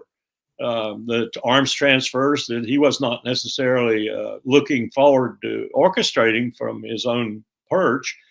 And those arms transfers went to the terrorists that we were going to arm in the future. Think back to Afghanistan when Zig Brzezinski and his boys under Carter were going after the Soviets in Afghanistan with Al-Qaeda. The people who brought down the towers were the people we were supporting, hook, line, and sinker in Afghanistan. Well, we're doing that again. We're using them again. We're using the very people who brought down the towers in New York to help us destroy the equilibrium and bring chaos to Syria and to Southwest Asia in general, because we believe in that chaos. And when I say we, I mean neoconservatives and Jewish Americans who are allied with Netanyahu and others like that, billionaires, some of them. We believe that chaos in the region is making Israel more secure. That is, talk about a tiger by the tail on that one. I mean, do they honestly believe that being side by side with a terrorist state is safe for the long-term future and stability of Israel, or for that matter, even the United States? That's a very good question, which screams for an answer over the next 5 to 10 years. We'll see if this was a wise move, or if it was more or less like the moves we made in Iraq, Libya, Afghanistan, Somalia, Sudan, and elsewhere where we have wreaked havoc in order to bring chaos. You were in the government. You could see how there's a friend of the show, John Kiriakou, and John talks about how there was a scene that he was sitting in the meeting where Dick Cheney comes in, and Dick Cheney is effectively once they got the military authorization to go into Iraq. And Cheney comes out and tells everybody effectively, all right, we're going to be in Iran in, X number of years. And the guy who was listening to the meeting, he turns to John, he says, did he say Iran? He says, yes, thank you. And then he cut the mic back on and just listened as if nothing had taken place. Like, what is going on in these people's heads? Like, do they just not accept the gravity of what they're doing? Do they just think, oh, this is just going to turn out great? What's the logic of it? There's nobody who turns around and says, well, wait a minute. These are terrorists. These guys were chopping off heads. It's not like he evolved over the course of a summer. It was like, yeah, I used to chop off heads, when I was in my youth. But now that I've grown, I don't no longer chop off heads. Like, certainly they know that these were the same people that were killing Americans. These were the same people that flew planes into the towers. Nobody sits in and says, wait a minute, this is not the best of ideas. Nobody does that. It's just full speed ahead. We'll deal with the consequences later. We're America. We can totally dictate the term of events after the fact. Well, this is a cruel thing to say, but I actually believe, and I've rubbed shoulders with some of these people, so I have some credibility here, that some actually think that what they have done is positive for America's future. Because what they have done is, first of all, protected America's ally in the Middle East, Israel.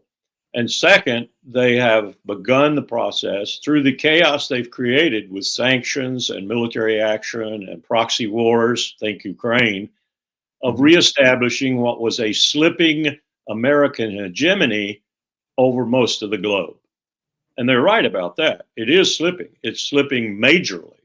Power is historically moving in the opposite direction that it moved for 1,000+ years toward the West. Power is going back to the East. It's going back to the East predominantly because that's what's happening economically and financially and trade-wise. But the magnet for that, of course, the sucking magnet, if you will, is the same magnet that was there for 3,000 years, China. Right. And that's what's scaring the United States literally to death. That's why we're doing all these stupid things. Germany is falling apart now. France is falling apart. I predicted all this 9 months ago. It's all going to hell, and yet we just add more logs to the fire, gas to the fire, whatever your metaphor, every day. Look, we can't even get out of the mess we started in Ukraine, and we have lost there. We have categorically and devastatingly lost there. NATO has lost there.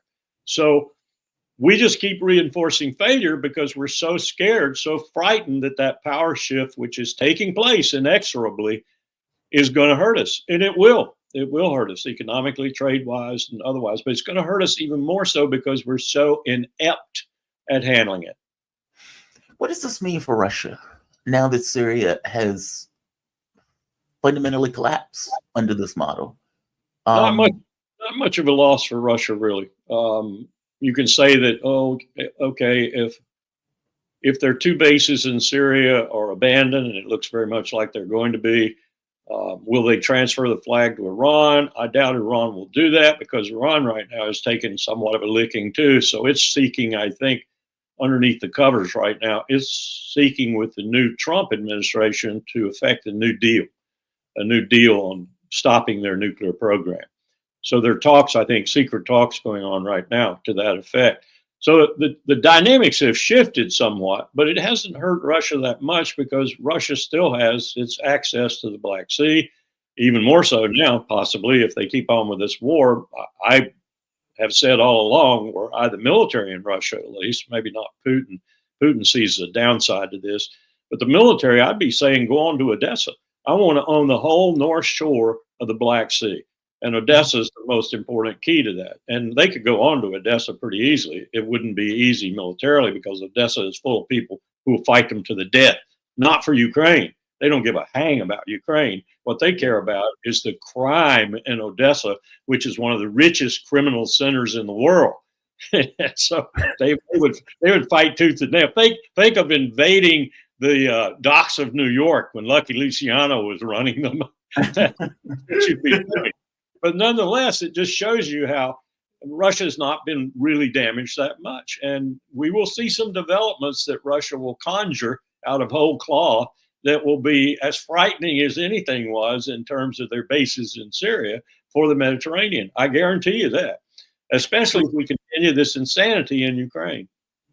Wait, what do you mean by that? Explain that one. You said we're also trying to open a front in Georgia. Right. You may know we just had very fair and free elections in Georgia and very squeaky victory. But the people who won and are now to take power in Georgia are not for close association with NATO, certainly not for NATO membership. Therefore, a balanced policy, Russia on top of them and Europe and the United States some ways away, therefore a balanced policy. And they're mostly for trade and making the Caucasus popular again and, making money. That's what they want to do. Well, they're up against a CIA funded effort to nullify the election and to get the former people back in. The president right now who says she won't leave. Salama, I'll Sobersvili. have to look up her name. Salome It's Sobersvili or something like that. Yeah, but she Yeah, lost. she's French and Georgian, so maybe that explains her attraction to the EU. But anyway, she's saying she won't leave, and we're there. Think Mossadegh, 1953, Iran, U.S. and Britain overthrowing Mossadegh. Well, that's what we're doing. I bet we're paying her. And I bet we're paying newspaper editors and other people in Georgia because we want to open this other front against Putin. Well, I got news for us. We keep doing this sort of thing, and we're going to destabilize half of the world, and that half of the world is rapidly becoming 3/4 of the world that hates our living guts. Think about this for a moment. 1 in 5 humans on the planet is Chinese. 2 in 5 are Chinese or Indian. 3 in 5, over half, are Asian.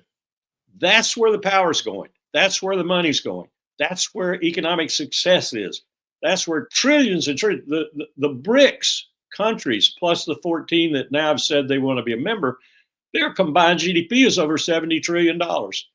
This is inexorable. It's happening. History is pushing it to happen. And we're fighting that history. And we're going to lose. And Putin, you ask about Russia, Putin has both the disfavor and the favor of being in both worlds, the Asian world and the Western world.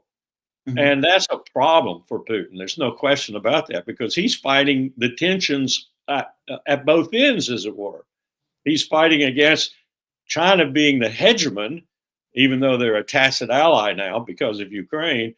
And he's fighting against us being the hegemon, disappearing, but nonetheless still the hegemon, and still able. Ricardo Alarcón in Cuba once said to me, even a dying elephant can thrash a lot of grass.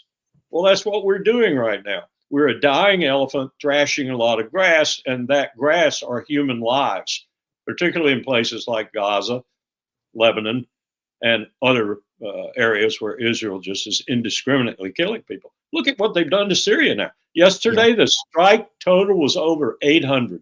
800 sorties by Israeli Air Force bomb-laden jets into Syria. What are they doing now? Bombing the rubble?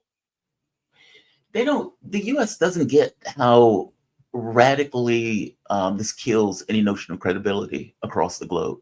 Like, I just remember in the old days, we used to care about that stuff. I remember when Ronald Reagan, when it was discovered, the Iran-Contra affair. And Ronald Reagan, I remember it comes out, they used to have the old, they show the White House, and then it used to fade to the president. And he effectively says something like, I'm the Gipper.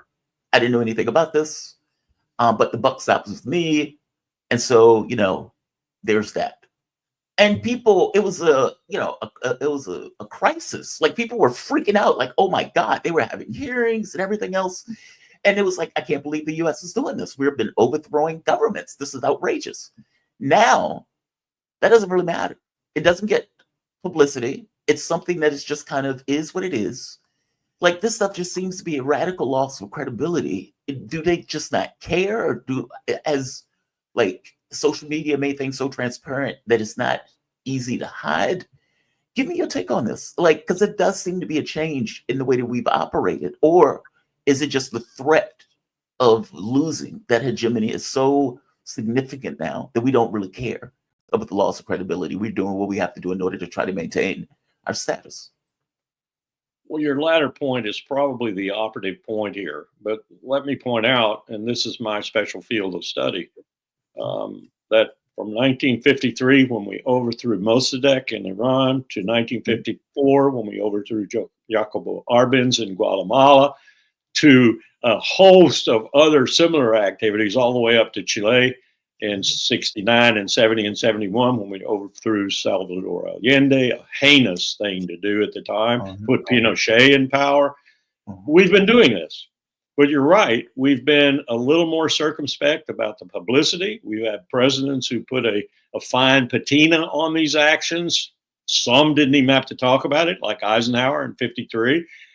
But we've been doing this all along, but we've been doing it in accordance with some sort of strategy. Like, for example, Eisenhower's overthrow of Mossadegh gave us 26 years of stability in the Persian Gulf. which was one of the most important corridors for oil in the world.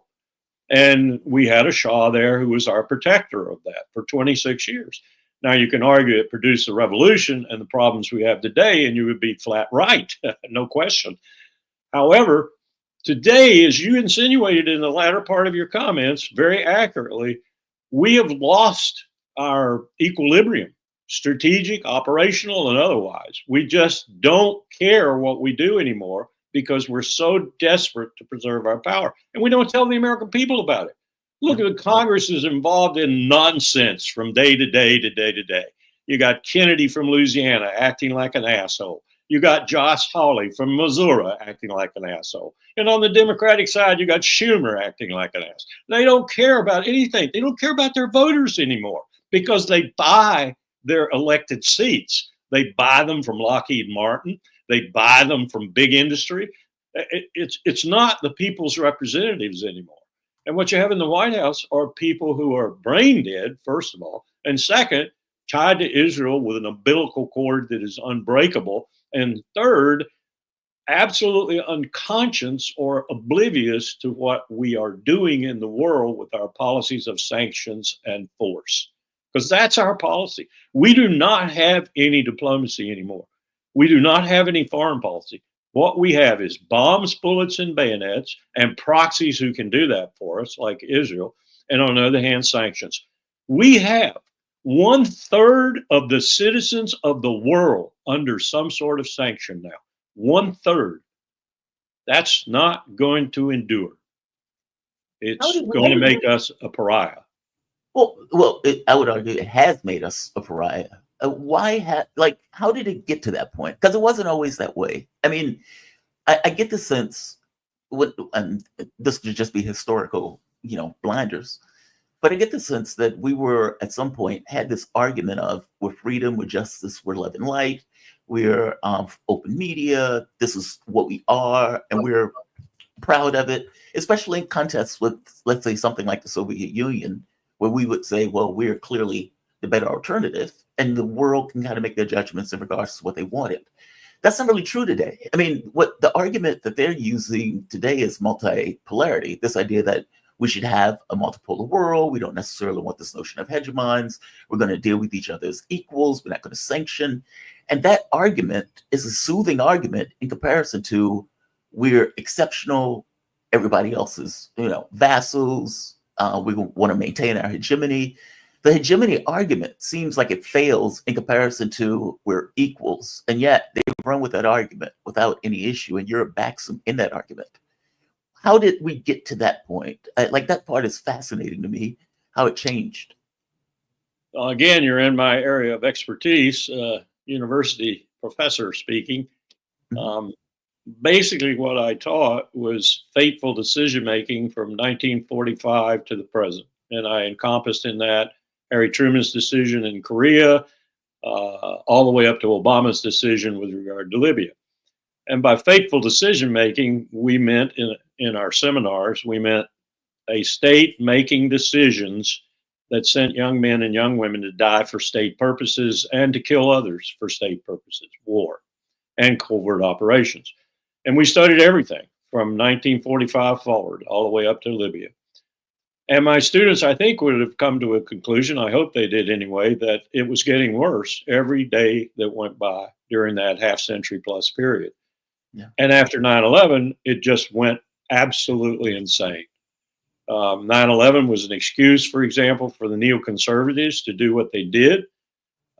Sometimes I have trouble believing conspiracy theories, such as they are, but I would have no difficulty believing a theory that someone from Israel or someone from this country or someone from the tandem had something to do with 9/11, because it was such a perfect thing to happen to set these people loose and to set them among the chickens, as it were, because that's what they've been doing ever since. If we are an empire, and we most certainly are, and we started in 1945, then we became a Nero-led-like empire on 9/11. And we have had no leader since, and I include Barack Obama in this, even though he was, I think, very apologetic at the end of his second term because he understood what some of the things he'd done, like Libya, were just a part of the Washington war game and not sound decision making.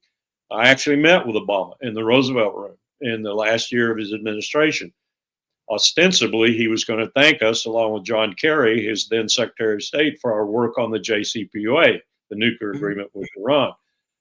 Well, he talked about that for about 2 minutes, and then he talked about and started his conversation with this sentence. I'll never forget it. I put it at the head of my syllabus at William and Mary after that meeting.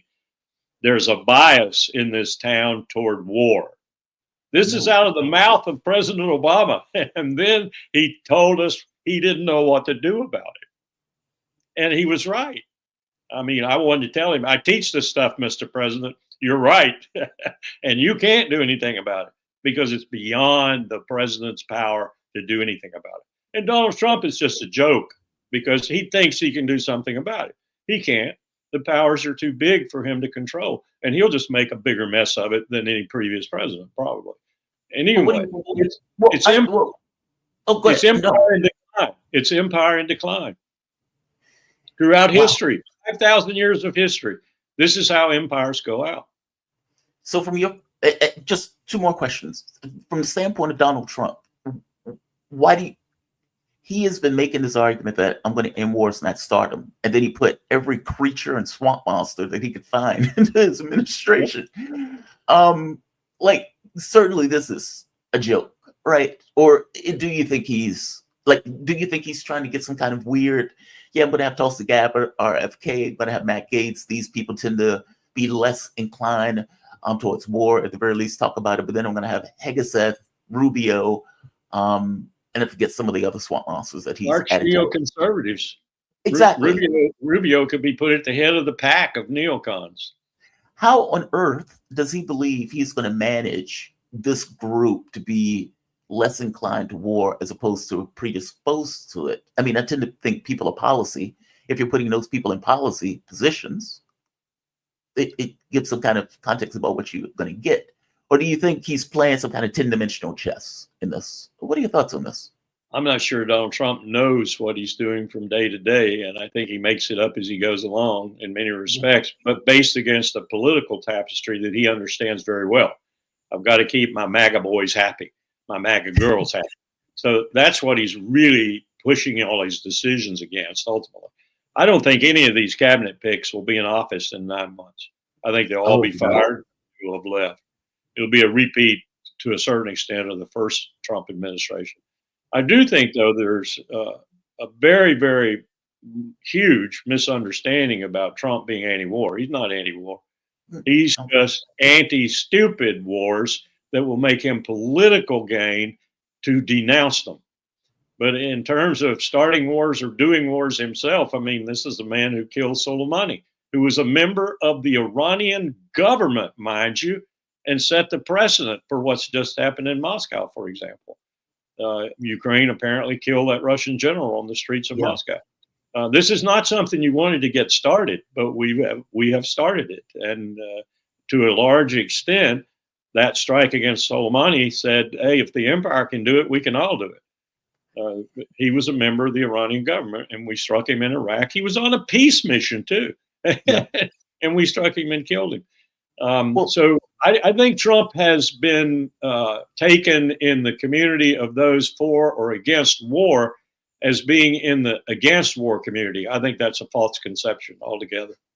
Yeah, I think the thing is, because of that bias in the regards to the orthodoxy towards war and conflict, that the very notion that Donald Trump is open to a compromise makes him different in some way. Like, you know, yeah, I'll go and sit down and talk with the North Korean leader, or yeah, I'll stop Obama's regime change war program in Afghanistan. I'm sorry, in Syria, even though I'm stealing the oil.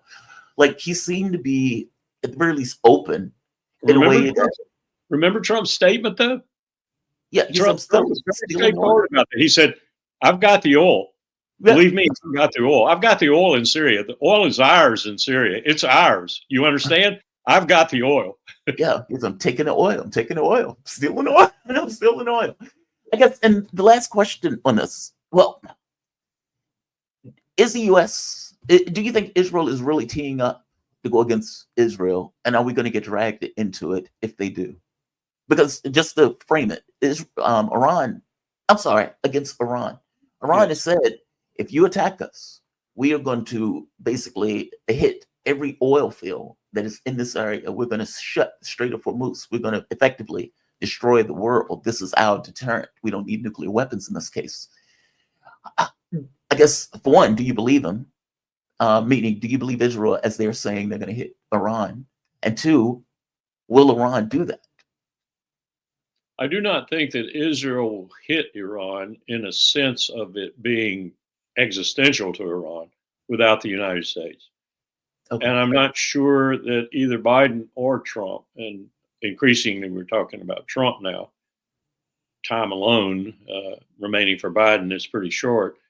I don't think we're going to join them. I could be wrong. I could be dead wrong. And I might be dead wrong because this is not going to be a pushover.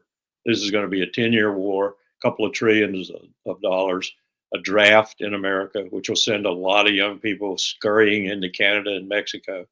Wait and see how much American youth want to fight for this empire.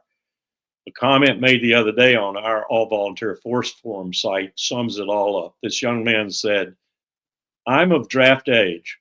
I'm 21 years old. I've just graduated university. I have no qualms about violence if it is used for a good purpose. Right.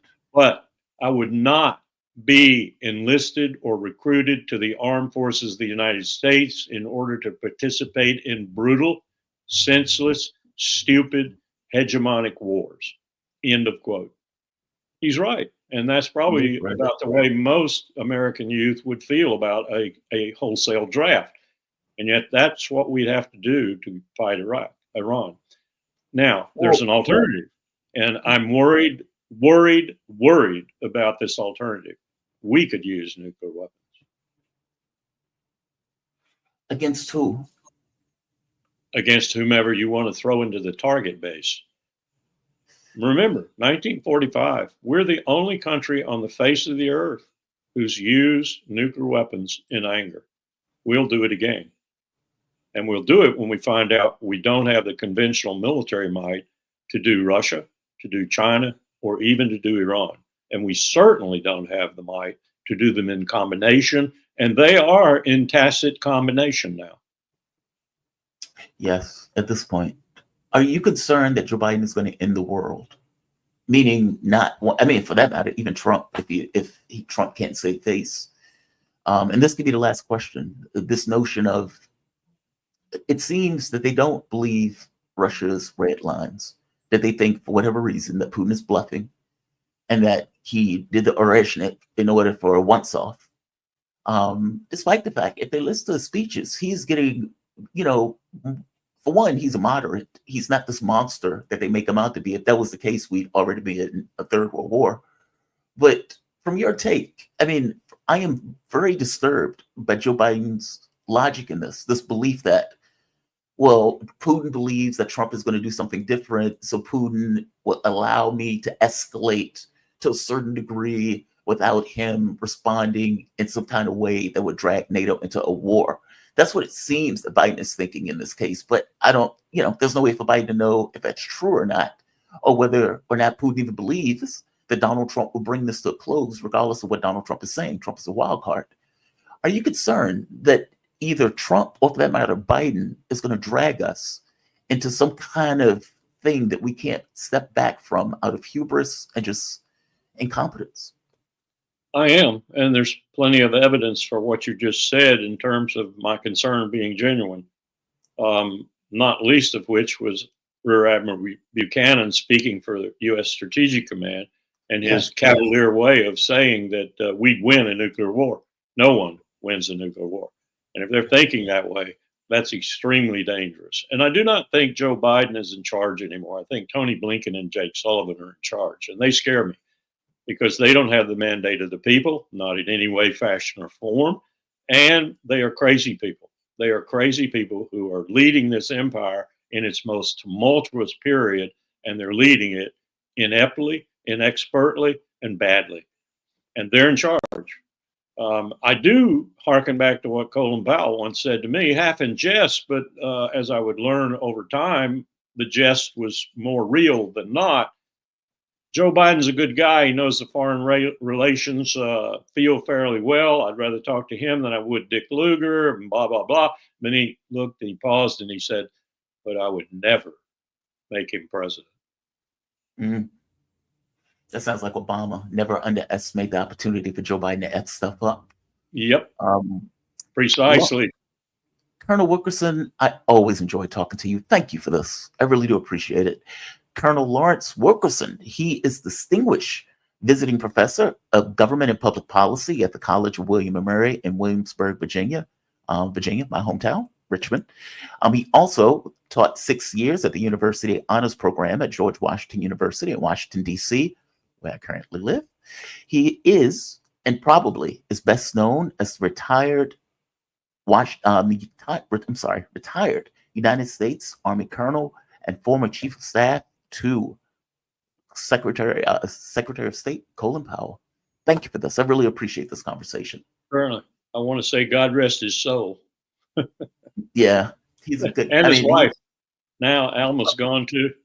Oh, I didn't realize his wife had passed. Yeah, she passed just about a year ago. Wow, we're getting old. We're getting old. Tell me about it. Man, thank you for this. I always appreciate these conversations. And look, I have appreciated you at a distance for years now. I have listened to some of your speeches. I've listened to some of your interviews, and I have definitely appreciated your point of view and your tenor. It's experience. You know what I'm talking about. No, thank you. Thank you. And thank you for giving me the chance to speak to another community. Oh, absolutely. You have a good one. You too. All right. Excellent conversation. Always appreciate talking to him. He's easily one of my favorite people to talk to. So I definitely thank him for joining me in this conversation. We have one more guest. That guest is coming up at 9:15. We're going to have Scotty Hughes. Initially, I had planned on having Malik today, but there was a clash in regards to the schedule. I'm doing it all on my own, and it just so happened that the schedule ends up clashing. So I'm going to see if Malik can join me on Friday, because I think I have somebody for tomorrow already. Look, as a review, I deeply appreciate Lawrence Wilkerson coming on to the show. He has had an arc that has been deeply appreciated, especially on this kind of anti-war thing. Somebody who was in the room and, could give you this kind of point of view context of the things that these people talk about, what they say, how they think. I mean, the John Boltons of the world, for example, the reason that John Bolton was never on board for a missile treaty or a nuclear treaty or any kind of treaty is because from John Bolton's point of view, it is against our interests because ultimately we have this capability of escalation, meaning we can build more weapons, we can build more bombs, we can build them faster. We have a massive industrial base, we have a massive scientific base.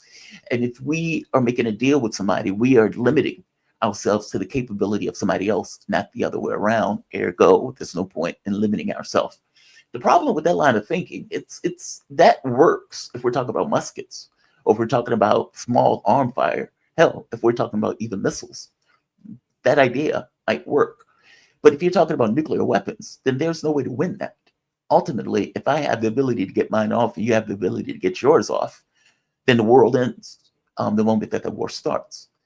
And so you have these neocons that tend to negotiate around this notion of ending the world. It's a brinksmanship in the way that it's used. If you do this, I might end the world. Another person, if you do this, I might end the world. And now we're having this conversation about potentially ending the world for this or for that.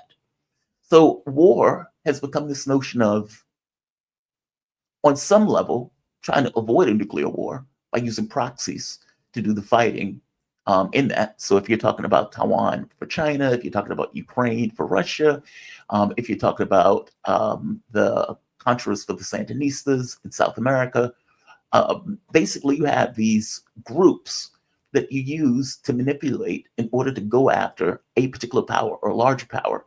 In Georgia, you have the opposition trying to overthrow the Georgian government. I mean, this stuff is outrageous. And then they would argue this is what democracy is, overthrowing a government that you don't particularly like, with Western powers giving you the cosign in doing so. They are trying to pass sanctions on that government because of the government's response. Now, the reality of it is, Georgia has pointed out we are not going to be a Maidan victim in the way that Ukraine was. Basically, we are not going to lose in a Maidan in the way that you were able to overthrow the government of Ukraine. It's not going to happen. We're not going to take it. In which case, they have been very aggressive in preventing these kind of outposts. They've been preventing this kind of mass protest to be able to overtake the government. The question, honestly, is going to boil down to whether it will get to the point where they start to try to take casualties. It's that part. If you remember, the thing that pushed it over for Maidan was the killing, at this point being attributed to not the government, but to the opposition forces, killing protesters in order to kind of create this uproar. In this case, up to this point, the Georgia government has been able to avoid that. But from my understanding, there are reports that certain people are on the ground. They were also on the ground for Maidan. So right here, this, I believe, was last night in Georgia. Now, Europe tried to pass sanctions on Georgia by having a massive police response. But again, what they are dealing with is they are trying to overthrow us. That's what they're dealing with. From the Georgian government's point of view, they are trying to overthrow the government because they don't like the fact that we chose somebody who is Georgia first. Now, what I mean by Georgia first, and to be very clear, no, I don't mean Russian first. I mean Georgia first. It is a rational act for a country to say, I don't want to send my people off to war. It is a rational act to say, I damn sure don't want to send my people off to war at the behest of the United States, or for that matter, at the behest of the dingbats in Europe or the vassals in Europe, considering what took place with Ukraine. Meaning, if you're in Georgia and you know that they're trying to open up a second front because the first front of Ukraine utterly and entirely failed miserably. You're getting massive desertions. Russia is moving, I think that's at 30 kilometers a day. So you effectively have a Ukrainian military that has lost the capability to withstand the force that Russia can produce. And that is a diminishing return going forward, meaning they're getting worse and worse and weaker as this contest of strength goes on.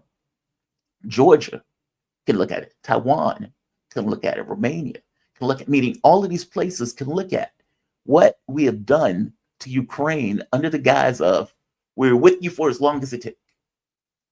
If Ukraine ending up with 500,000 people dead, X number of hundreds of thousands of people missing limbs, missing body parts, another several million people that left the country in order to get out of the battlefield. If a dying country is being with it for as long as it takes, then I would imagine many of these countries say, no, thank you. We don't want your support if your support ends up being like this. And again, it didn't need to be that way. But think about what they did for the moment, which is kind of the point I'm trying to make about the Georgia thing. They called a coup, a literal flat fact coup, a overthrow of the democratically elected government of Yanukovych. And they called it a revolution of dignity. And so all of these other countries who claim to believe in democracy, who claim to believe in love and light and, a free media and all of this other stuff, all of those countries shut up about it. They called it a revolution. And anything that somebody had to say about it, they shouted them down and said, well, that's a Russian point of view, as opposed to just being a literal reality-based point of view. They will do the same thing in Georgia, meaning if the government collapses, it will be a coup through and through with the president, Salome Zorbitsvili, where she would come out and say, well, this is a revolution, despite the fact that she is, for all intents and purposes, considered a spy, born in France, and has been working against the Georgian population, not just against the government, against the Georgian population, because the Georgian population put the government in, meaning the Georgian Dream Party, and the Georgian population just voted her out. So for all this intents and purposes, they're saying, I'm not going anywhere. I'm not leaving. I'm not leaving. We'll see about that. The reality of it is Georgia has taken a point of view. And the point of view is we don't want to be a part of this process. We don't want to be a part of NATO. If you think back to the memo, "Niet" means "niet." There were two countries that were mentioned. Ukraine was one. You see what happened to it. Georgia was the other. In which case, the Dream Party is getting involved as a Georgian nationalist, not pro-Russian, a Georgian nationalist. What is in the best interest for Georgia? Full stop. Now, they can do this up until the point, most likely when Trump gets in office, where he is going to take issue with somebody he considers to be a political cousin, meaning one nationalist government dealing with another nationalist government, with the likes of Orban and Slovakia protecting Georgia from sanctions. They effectively voted those sanctions down that the European Union wanted to apply to Georgia. Again, their objective is to overthrow the government of that country. And these people are pro-war, they're war hawks, and you get people like Orban and Vucic, who effectively said no. In Europe, man, it is an astonishing world that is taking place right now. Whether you're talking about South Korea, and the overthrow that they try to do in that government, that again, I don't believe for a moment that the U.S. didn't know anything about what Yoon Suk Yeol was trying to do in South Korea. He hopefully will be put in a cage and may deal with worse. Of course, we have Syria in what is turned out to be just devastation in that case. Because the reality of it is you have a terrorist state that is effectively consolidated or is trying to consolidate power in the Middle East. And it is unclear the moment that you have a haven of terrorists that is under the control of the West, or for that matter, for NATO. Turkey is a NATO nation. That it is unclear where those terrorists go. You effectively have a weapon that you can use in all sorts of vectors in order to damage, undercut, undermine the various governments, either in the region or for that matter, even as far as China, with the Uyghurs effectively saying, now we're going to do jihad back in China. For all those people who were screaming about the Chinese genocide because the Uyghurs, or China was dealing with extremism in the Uyghurs, just shut up. Just shut up. I mean, the fact that these guys are out there now killing, fighting, maiming in another country and is openly saying they want to go back to China. Just shut up. Shut up. All I'm saying, this world has gotten far more complicated.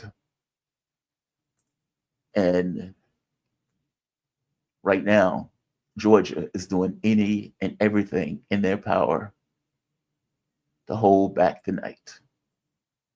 To hold back the night. We will see if they're going to be able to do that. But look, I'm telling you, Europe, they are devolving into something that is not a democracy. Like, look, man, it's one thing if we're in a country and a country develops an orthodoxy, kind of the way the U.S. has now, where you're pro-war. War is by the means by which you operate in the rest of the world. So I'm not going to have a conversation with you to create an architecture that we both can agree upon. Hell, tomorrow I may change my mind on the architecture in its entirety. If I do come up with an architecture, it's only because I'm in a weaker state right now where I can't necessarily overcome you in this moment that I have to accept a deal. But we have an orthodoxy. At any point in a representative government, the public can change their minds. And in changing their mind, choose something else as the new orthodoxy. It seems that the United States and Europe has gotten to the point of believing that that's no longer true, that they have one orthodoxy. It's a hegemonic collaboration between the United States, which is a figurehead, and Europe being as a supporting role, and that they somehow, 14% of them, have the right to control the globe. And when the population in those countries say, we don't want this, they shout them down, they censor that group, they cancel the election like they did in Romania, or in this case, they try to just overwhelmingly overthrow the government itself in order to prevent another government from coming into play that may be against what they want to do in regards to Europe. And mind you, the gang of goofballs that are doing this, Germany, government has fundamentally collapsed, literally, with a no confidence vote for Olaf Scholz, Chancellor of Germany, who won't be Chancellor next year. France, Macron, who had to do this legislative coup when he kept losing elections, and instead of putting somebody in the party that won in the election, he ends up putting his own company man in, who fails after 3 months in office. Keir Starmer, who at this point is deeply and massively hated, who is allowing his people to freeze while he gives money to NATO and to Europe, meaning putting more money in defense while letting the fuel allowance go belly up for the various people, knowing full well that thousands are going to freeze to death in Britain. All of these people are massively hated. They're massively hated. And yet these are the same people that are first to run to a microphone and say, yes, we want to bomb this place, or yes, we want to bomb that place, or we must put pain on the Russians. Just utter nonsense, as opposed to dealing with the, let's say, the living life standards of their own populations. You have Mark Rutte, Secretary General of NATO, arguing that countries now need to cut back on public services in order to give more money to defense to preserve European way of life, as opposed to, preserving European way of life by not getting into wars. How about that? How about that? You can preserve the European way of life just by not getting into wars. But again, considering that war is the orthodoxy, well, obviously, you can't do that. These people are going to end up getting us all killed. I think Colonel Wilkerson is completely right. There's something inherently wrong with the way we have been operating around the globe that is now being rebuffed by the rest of that globe. And I get that countries like China, Russia, India, Brazil, etc., looking at it on its face, you may say, okay, well, these countries don't have anything in common. They do have something in common. Not liking the world that we have created. This notion of exceptionalism. Well, we're just countries. That's all. We're just people. And any notion of exceptionalism is purely ideology being overlaced on top of it and being reinvigorated by a cultural and a social, somewhat racist way of looking at the world and looking at other people as lesser than. There's a reason that all of those governments have come together in the way that they've come together with this new orthodoxy of multipolarity. We will see where that goes as it develops. But let's be very clear. It is a direct repudiation of the way that we have operated around the globe for the last, 60, 70 years. And truth be told, we may become to a new norm. But getting to that new norm is going to be chaotic, and it's going to be fraught with all sorts of dangers. And I would wager the mask seems to be off as we grapple with this notion that our control is waning. We're getting dangerous. I'll put it that way.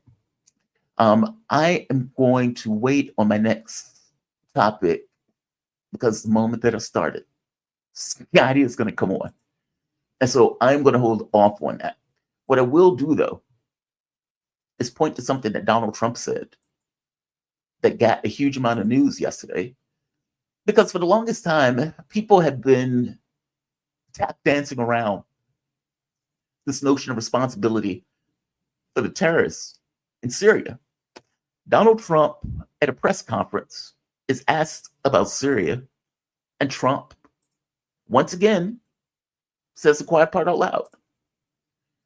I got to be honest, these are the moments where I actually like Trump. Because oftentimes when you get various people in media or people in government, they don't say what they mean. And yes, Trump lies as easily as he breathes, but there are times where you get an honest answer out of him. This is one of them.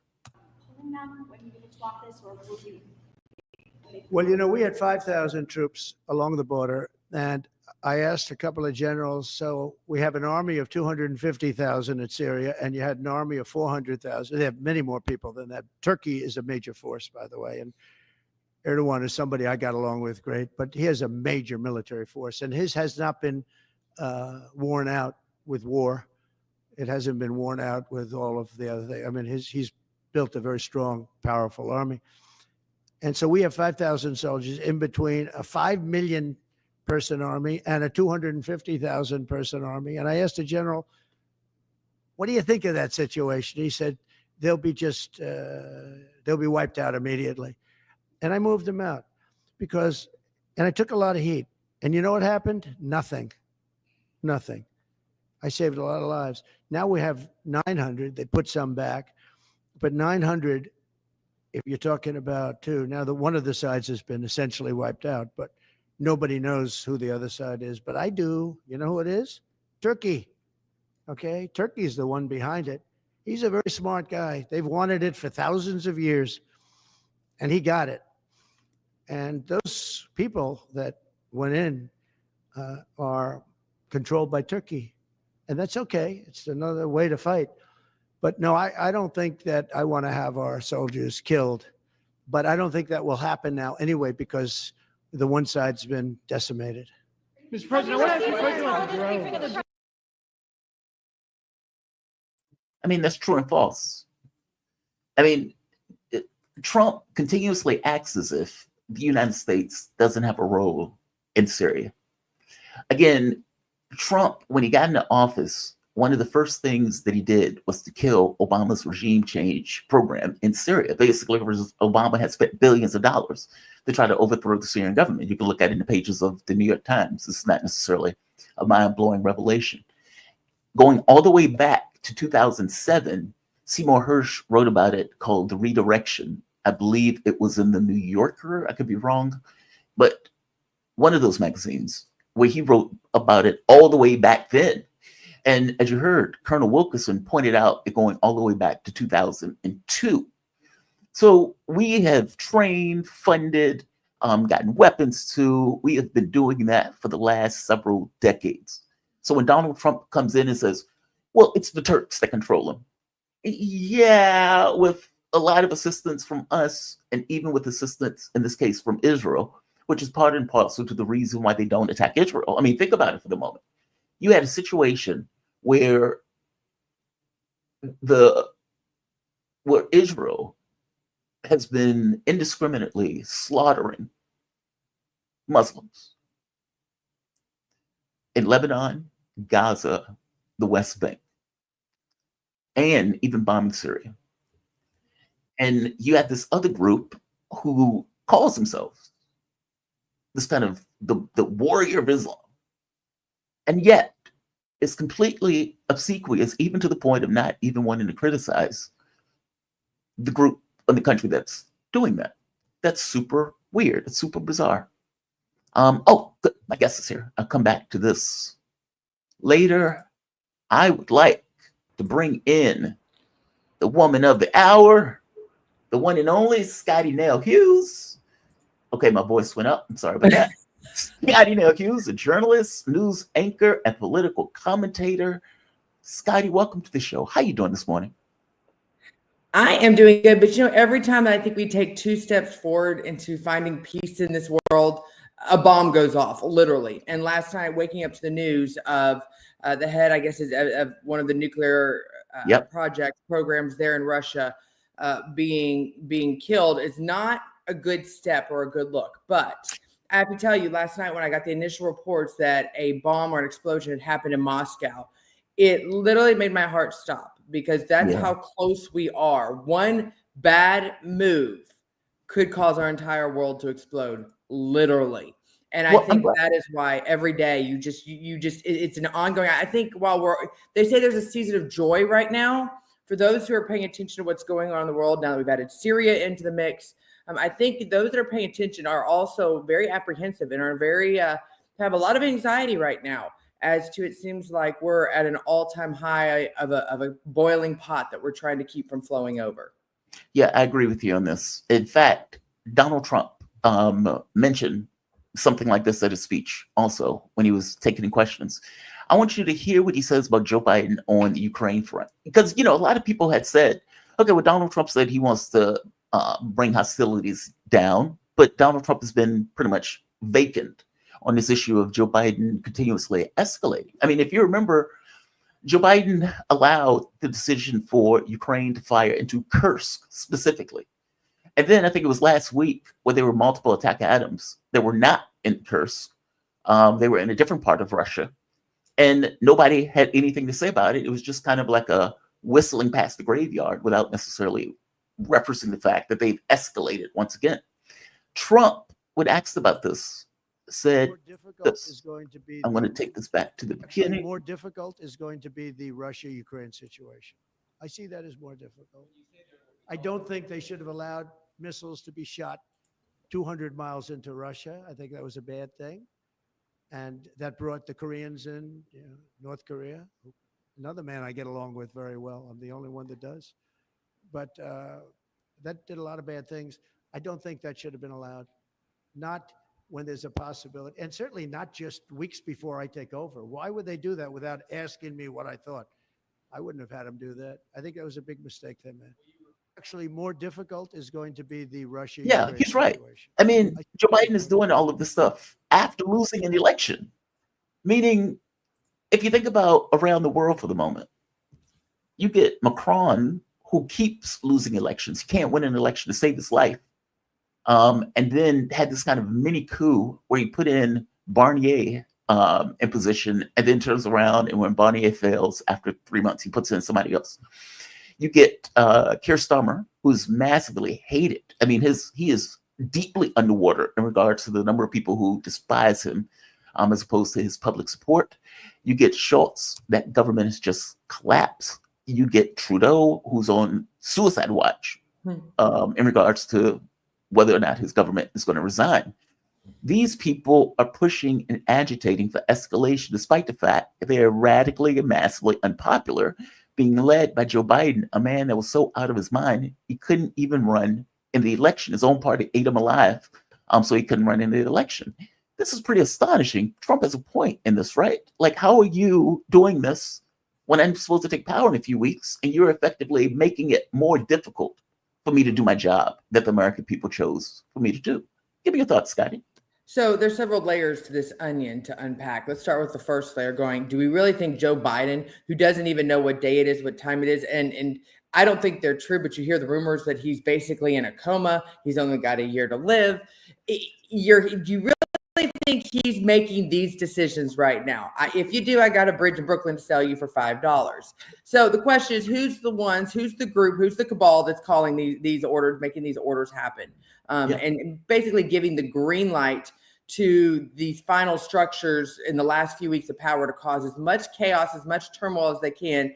And just like I think with the UFOs that are flying around our cities right now, what are they really trying to distract us from? And I think that, what are they trying to distract the media? We're definitely in a bait and carrot stick right now of going, what are they doing? And I think what they're doing is they say cleaning up, they're hiding, they're shredding, they're doing everything to any mess that they've created around the world. They're taking this time to shred all the paper, shred any paper trail, totally just dissolve anything that if discovered could really damage. Not like their credibility is not already damaged enough, but really show what's been going on the last 4 years. They do not want a paper trail for what their foreign policy has really produced, because it'll lead right back to their bank accounts right now. So I think that's why you're seeing this chaos happen. I think everybody at this stage understands. I mean, besides the fake report coming out from CNN where they rescued actually, I think that was probably the most authentic movement of foreign policy of the United States and the press in the last, week, was them releasing the fact that they admitted that the person that they supposedly rescued with his well-manicured hands was a known terrorist and a known abuser and a known person that had killed Americans. Like, way to go, CNN. We're in international journalism. We know it's not hard to fact check. I get it that you're in a war zone, but it's pretty simple to notice. It's kind of like when you notice someone, driving up to Goodwill and they're driving a brand new Corvette or Mercedes and they're wearing a Louis Vuitton and Gucci, but they're asking for food stamps. You notice something's not adding up right, okay? And I think that's, what that shows what our foreign policy has just become, one of those just big ruse of what is actually going on. So what we're seeing in all of these areas, and Trump is right. Right now, they're trying to create as much chaos on the surface because underneath they are destroying, they're shredding, they're getting rid of all evidence of all of the horrible things that they've done the last 4 years to basically pad them and their buddies and their cronies' pockets with taxpayer dollars in the United States. And I think ultimately you just follow the dollar trail and it'll lead right back to some American bank accounts and some investor bank accounts in the EU that have that literally profit off of chaos. What is Trump going to do about it? That's the best question. What we're finding right now in the Trump world is there's two factions. You have the Tulsi Gabbard faction, the ones that, and I think JD Vance really does fall into that. The ones who have seen what war looks like, do not believe in American interventionism, who wants to bring everything back home, versus the folks who have profited off of war. There is a string of those that I've found in the appointments that for some reason might they find ways for them and their buddies, just like what exists right now. So you've got two lines of thoughts. The question is, who gets to see Donald Trump before he goes in and makes a decision or makes a press conference? Well, like yesterday, thank goodness it was the ones that actually had common sense. Republican or Democrat, I think he is surrounding himself with people from both parties who are like-minded and like ideologies when it comes to foreign policy. Those folks, oddly enough, the majority of them are Democrats, former Democrats. But you've got the RFKs, the Tulsi Gabbards, to a certain extent, Tucker Carlson's in that crowd. Those that are saying, stop, you need to look into this. And I think that's right now what Donald Trump is doing. And I am praying that we can get to January 20th without a nuclear missile going off somewhere in this world, because they continue to escalate. Like I said, we're just one headline away from our entire world erupting in fire. No, I agree with you on this. The Clarissa War thing was just radically humiliating. Like, it's astonishing. Look, I get lying, right? And I get propaganda. I get that. This is just making stuff up. And it's not even done well. I mean, at one point, the guard shoots. I mean, for one, it's been a week since they've emptied the jails. So all of the jails were emptied already. The guard comes in, shoots the lock, and just so happens finds somebody who's laying under a blanket, who didn't move when the lock was shot, despite the fact that a gun just went off supposedly within a few feet of his head. And he's surprised. Oh. And like you said, manicured hands, new jacket or clean jacket. He's chubby and overweight, so it wasn't like he was emaciated as he was in the cage for all of that time. Like, it's just one failure after the next. You've been on CNN. You were there doing, I believe, the Trump election at one point. Not the last one, but the one before last. I mean, I often wonder to myself, are they lying or are they just getting it wrong? Which one is it? You've seen behind the veil of this network. Which one is more likely to be true in this? Did Clarissa Ward just make that up, stage that? Or did she walk into the staging of that? I mean, she's been caught lying before in other stories, but this is absurd. Like, this is on another level. Well, let me say this. My last appearance on CNN was right after RT was shut down in 2021, 22, whenever that was. Oh. And I got nailed. How dare you work for Russian propaganda? How dare you actually push false stories, false narratives? And I'm sitting there going, are you kidding me? Have you looked at some of your stories? Have you looked what you've been caught with? And now you have this. This wasn't the first time they've staged a breaking news story or some sort of rescue. There's multiple examples of it. Once again, for so long, the mainstream media, people like CNN, have been the only shop in town. And so they could get away with staging these stories. And it makes you really start to doubt everything you watched growing up, what was real, what was not. And citizen journalists, those who have a phone, has really screwed them over, because now they actually are being held accountable and people are seeing behind the scenes of what really happens. I think it's a mix of both. I think there's some laziness in the industry, because you could probably find, if you really wanted to find a Syrian prisoner who had suffered, It's probably not too hard to find. But to stage it to that extent, that dramatic, you had the questions were going to come. They were going to come, obviously, from the moment it was. But here's where I think that the biggest problem that we have with this, and it's about talking about how moving forward. I mean, we had this week, not to go down a rabbit hole, we had ABC, a judge actually ruled in Trump's favor, making ABC pay Donald Trump and his campaign $15 million. It wasn't the dollars, because that's just the top of the iceberg for the legal fees probably Trump has had to pay. But it's the apology. It's that George Stephanopoulos and ABC had to apologize to Donald Trump. That right there is changing the bar. I do believe we are going to see a new world of change, both in how the press treats Donald Trump and how Donald Trump treats the press. He is going to start going after all of those and that's the only way to hold them accountable for what they're doing, is to legally, unfortunately, have to enroll yourself into battles. In fact, there could be a whole legal team set up to handle everybody that has misquoted, slandered everything to Donald Trump over the last 8 years. But I do believe it's just going to be like a snowball that starts rolling. That case, CNN being exposed, you're going to continue to see these folks start holding themselves accountable in the newsroom. The question is, and this is where you and I become the prisoners of freedom of speech. Will freedom of speech and freedom of the press be re-released into the United States? Will we be able to actually be able to talk again and actually, be able to feed our families and keep our electricity going? Because right now, you and I are literally prisoners of our own constitution right now. And I think that if people understood why, what has happened behind channels, backgrounds, what this DOJ, what our Treasury has done to American citizens, they would be absolutely appalled.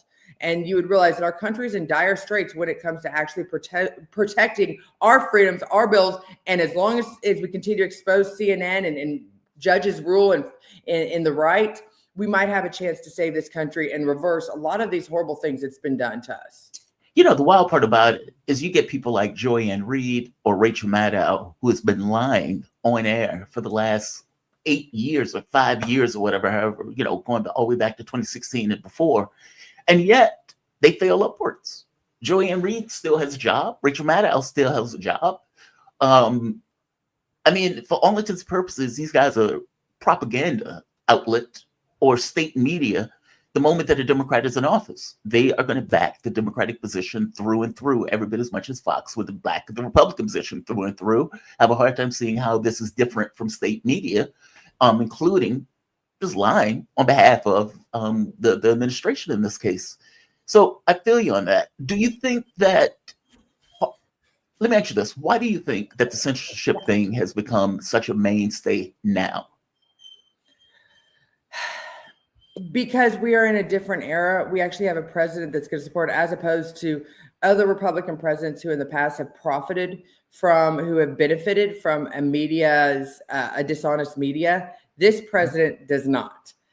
This president has been his target. In fact, the media has tried to make their whole image about throwing this president into a negative light. And so that's the difference between this one and in the past of a George W. Bush or George H. Bush or even a Ronald Reagan.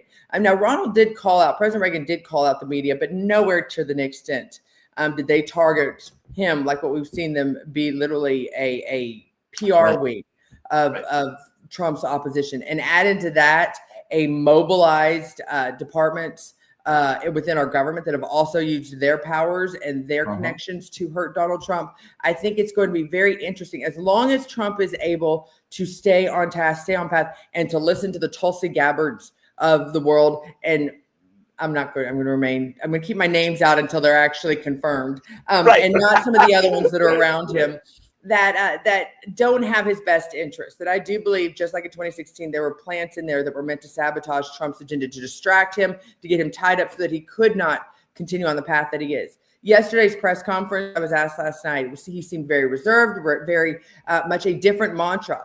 Actually pretty open, pretty informative, took questions, something we've not seen Joe Biden do in a long time.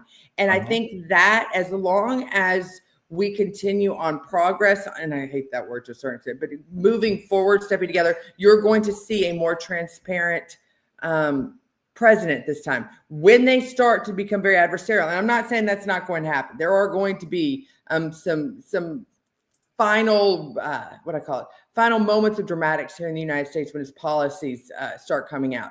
The question is, what extent will the media go to try to make him look bad, to make him look like he's not doing his job right? He's got some very aggressive policies from day one. And depending on if they try to do the same sort of staging that they did yesterday, in the halls of the jails of Syria, will we see some more of those dramatics in this last stands? And will he have the right defense to be able to fight back this time? Yeah, he seems different. Like how can I explain this? The first time around, he couldn't get the people that he wanted. It was slim pickings. He was taking control of the Republican Party. He didn't necessarily control it. He was stuck with the Trump and Russia stuff. Like, he was under a massive amount of pressure the last time he was in office and he took power. It feels different now. He seemed more confident. It seems like he's broken the back of the opposition, meaning the people who were going after him for the lawsuits, okay, those have been disbanded. The people who were going with the Trump and Russia, Trump is Hitler, Trump is a fascist, those people have somewhat backed away saying, okay, maybe he's not as bad as we thought he was going to be. Like, it's that stuff that has seemed to go in with him being far more centered in himself going into this particular term. I want to play this clip where he talks about China, because he takes on a very different tact than we are accustomed to. He's invited Xi Jinping. And the first time when I heard this, I was like, okay, well, Donald Trump is acting like Xi Jinping is going to kiss the ring. That's not going to happen. They don't see us as, they're not inferior. They see us as equals.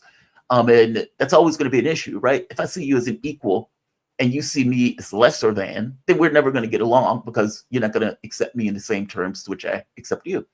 But Trump said this, and he actually sounded sincere when he said this, and this sounded very different than he, at least to me, than he typically sounds. I want to get your take on this. Are you disappointed that China's Xi won't be at the inauguration? I don't know that he won't be at the inauguration. I mean, I haven't really spoken to him about it. I don't know that, actually. I would say that if he'd like to come, I'd love to have him. But there's been nothing much discussed. I have had discussions with him, letters, et cetera, at a very high level. We had a very good relationship until COVID. COVID didn't end the relationship, but it was a bridge too far for me. But if he'd like to come, I'd certainly be. He hasn't, just so you understand, he hasn't said one way or the other, because a lot of people say he won't come, he will come. People think he will come, he won't come. It's something we barely discussed, just about didn't discuss. But I have had, especially through letters, some very good conversations. Have you had conversations with Venezuela? Because China and the United States can together solve all of the problems of the world, if you think about it. So it's very important. And, he was a friend of mine. I mean, he was here for a long time, right in that spot, except sitting in a very comfortable chair. He wasn't standing like you are. But we spent hours and hours talking. And, he's an amazing guy. Have you spoken to Venezuela? The press hates when I say that, but he's an amazing person. What the hell is that? I think that's excellent. If I read that out to somebody, they would have never believed that came from Trump. That's astonishing. And I can't tell if this is, okay, BRICS is going to be an issue.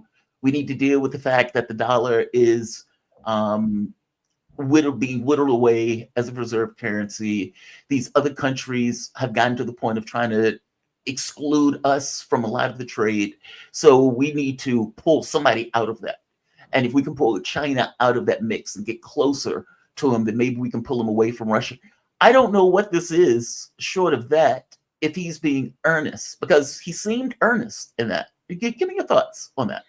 I think he's absolutely earnest. He realizes that we are not going to, at this point, we are not going to bring peace to this world. We're not going to bring economic prosperity to the United States or any country if we continue this very aggressive talk and definitely don't back it up with our actions. I think that Donald Trump looks at these leaders, and while they've been demonized, because we have to always have a villain in our story here in America, we always have to have a villain that we go after. He's looking to say, you know what? I might not agree with everything you're doing for your country, but why are we going to war over it? Why am I going to make my people suffer because of what you're doing to your people? Let's figure out how to make this work. Remember, Donald Trump is a businessman. He has done business in China before, so he's seen it from all various levels.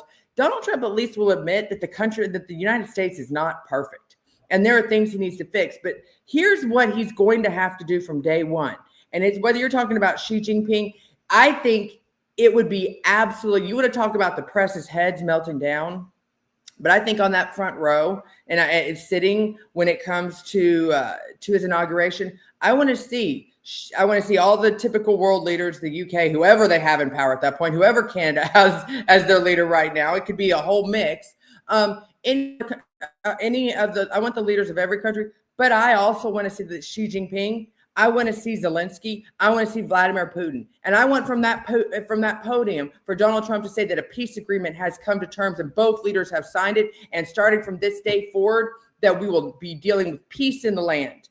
I don't think we're going to see out of Israel and Iran. That one I don't think is going to take. There's a hell of a chance of that happening.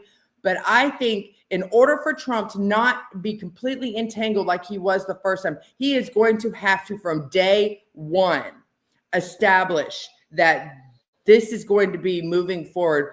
He will not allow himself to be embroiled. If he allows that fight to continue, the Russia-Ukraine to continue into his administration, they're going to use it to be the rope around his neck again.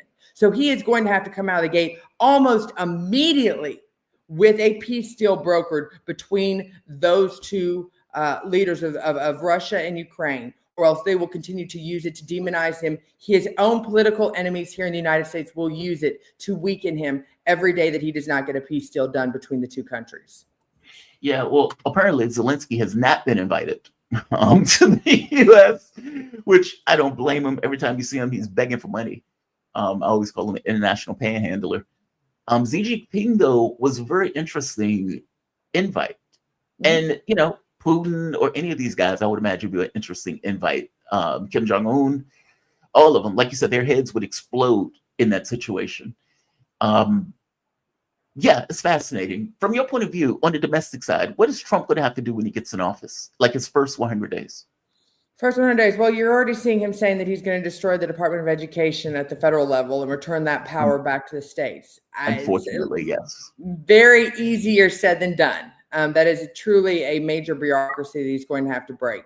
But I think that's going to be one of his biggest focus. Obviously, the securing the border, this deportations, it's definitely the hot button issue that the majority of the mainstream media is focusing on for good reason. There is a really good chance that something's going to go wrong with these deportations. You're going to have let me just call it for what it is. You're going to have, unfortunately, whether it's done on purpose by someone to sabotage or not, you are going to have videos of a child being pulled from their parents' hands at some point. Yeah. You're going to have dramatic footage. It's going to happen.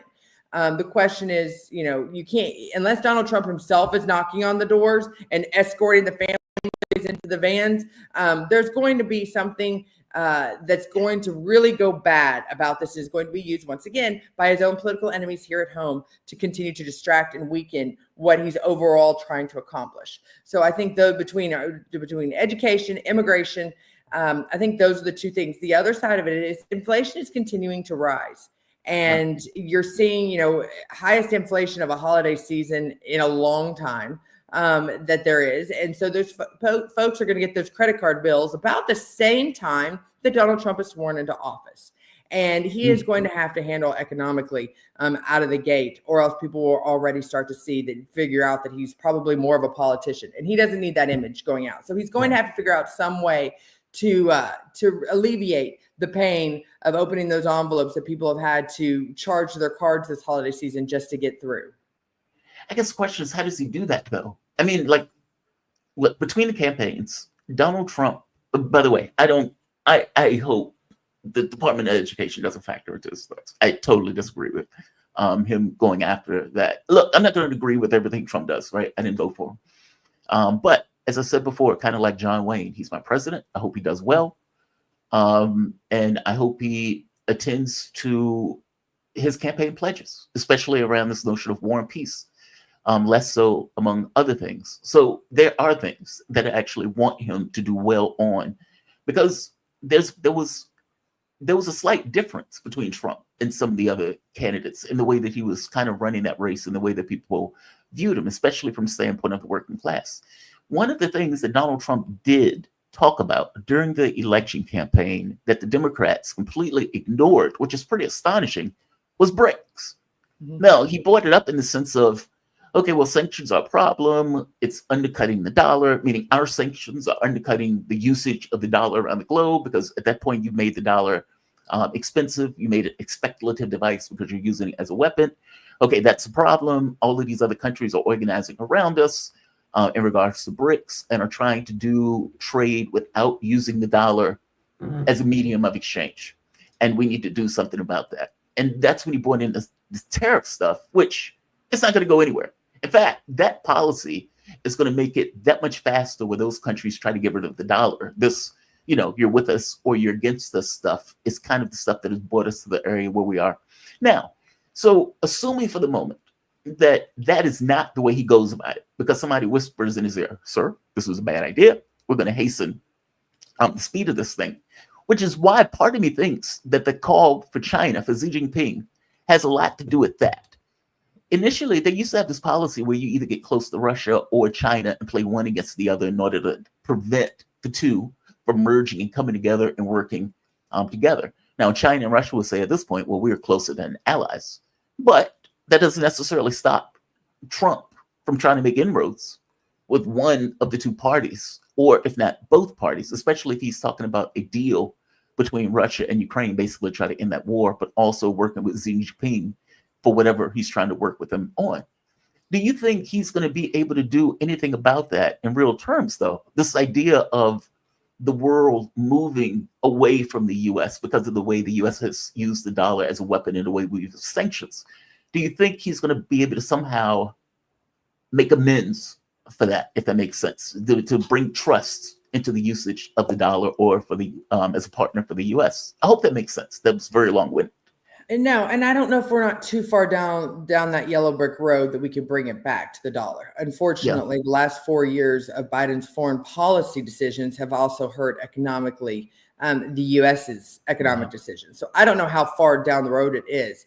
And by pairing China versus Russia, Russia versus China, that you can't use that same tactics that he used years ago. It's a different world we're living in. Those two have been united. The cards have been called, and most presidents will look of other countries will go, wait a minute, Trump, you're only in for 4 more years. Can't guarantee that you're going to have a successor. So we're not going to totally blow up our friendship, because as we've seen, Xi Jinping and Vladimir Putin are going to last longer in leadership than Donald Trump is. And so they're not going to blow up, and they've been in longer, so they're not going to blow up their relationship, their friendship, seeing how the United States has turned into a weapon and used their economics as a weapon over the past few years. The damage that these sanctions have done to other countries, but also here at home, is going to be hard to be repaired even by a single president. So I think what you're going to have to do, instead of sitting here and fighting a tariff charade, is not going to work.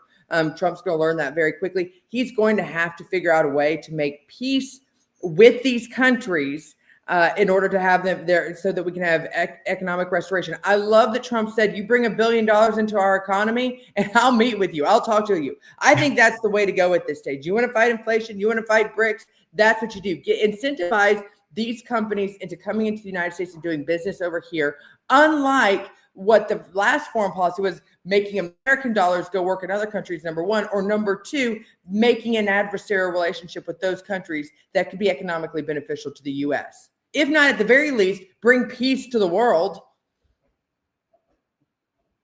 It shocked me, a speech, but I got to be honest, Republicans have been saying stuff that has been shocking me in regards to this kind of polarity shift. And I don't mean Republicans as a whole, because you say the Lindsey Grahams of the world, the Mitt Romneys of the world, these kind of crocodiles.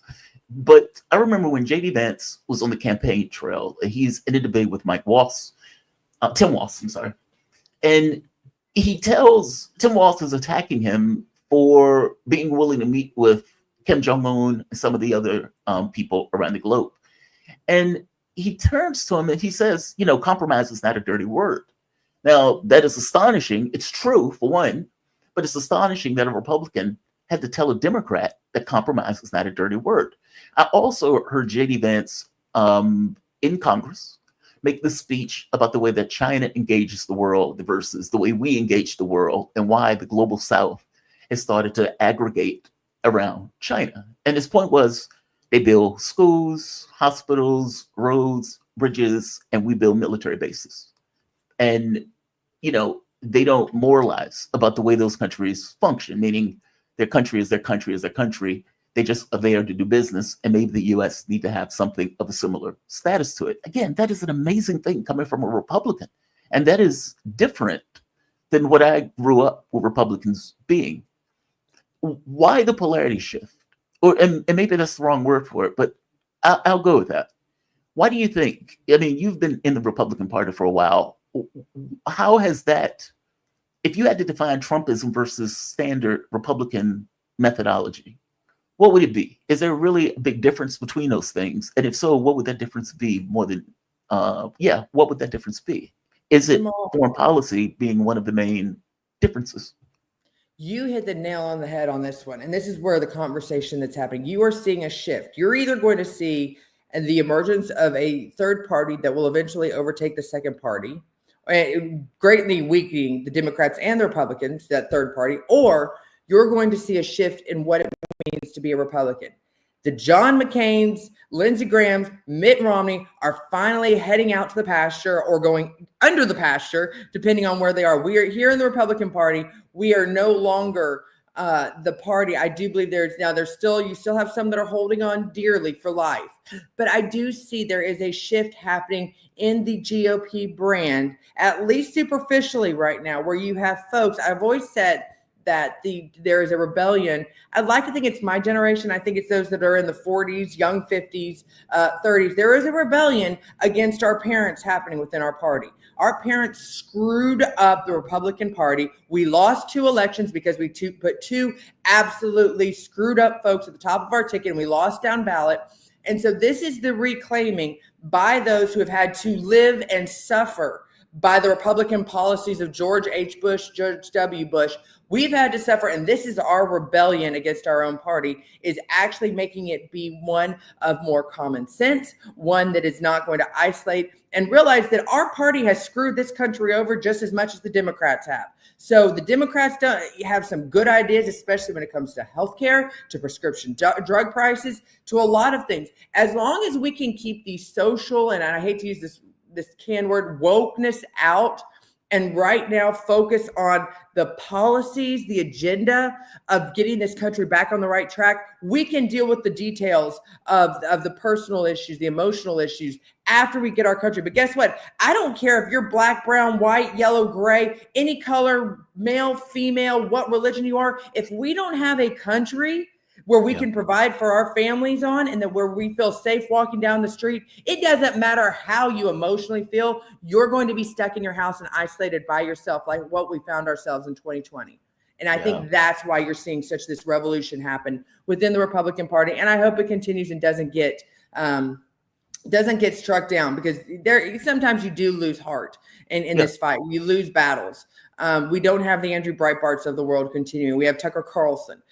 We don't have Rush Limbaugh anymore. We have a Matt Walsh. We have a Joe Posobiec. We have, a Glenn Greenwald, who isn't even a Republican, but now all of a sudden people are embracing him because they understand his foreign policy has been truth all along. That's what I love. We're finally becoming open-minded, that we just don't identify you based on the Republican brand by your name. Yeah, I think Glenn transcends the party space. Now, he didn't. 5 years ago, he did not. He was definitely on the other side. Nobody would listen to him. I don't think he changed. That's what I mean. I would say I didn't change. I would say the Democratic Party just left me. And I think Glenn would probably say the same thing. I didn't move. The party just left. Meaning the moment that you try to be, I always say, I'm sitting on the moon looking at events.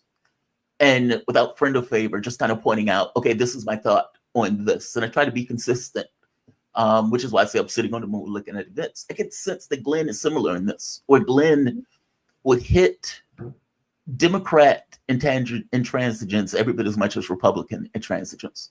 And is willing to hit either. And I think you need those people in the space. And I agree with you also on this notion that there does seem to be a change. There seems to be this kind of, for one, there's a backlash against wokeness. So there's that.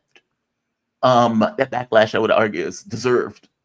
And you're seeing that in people like on the left, on the hard left, like Anna Kasparian or Cenk Uygur, when they're complaining about trans surgeries and trans kids and all of this stuff and how that stuff has been polluting the real political conversation, especially on the left, when really the left, look, as a lefty, what I want to have is an economic conversation about how do we put more money in people's pocket? How do we ensure people get health care? How do we ensure people get education? How do we liberate the large masses of the population? And I think you do that by ensuring that certain things are covered, like education and healthcare, at the very least, as a very minimum.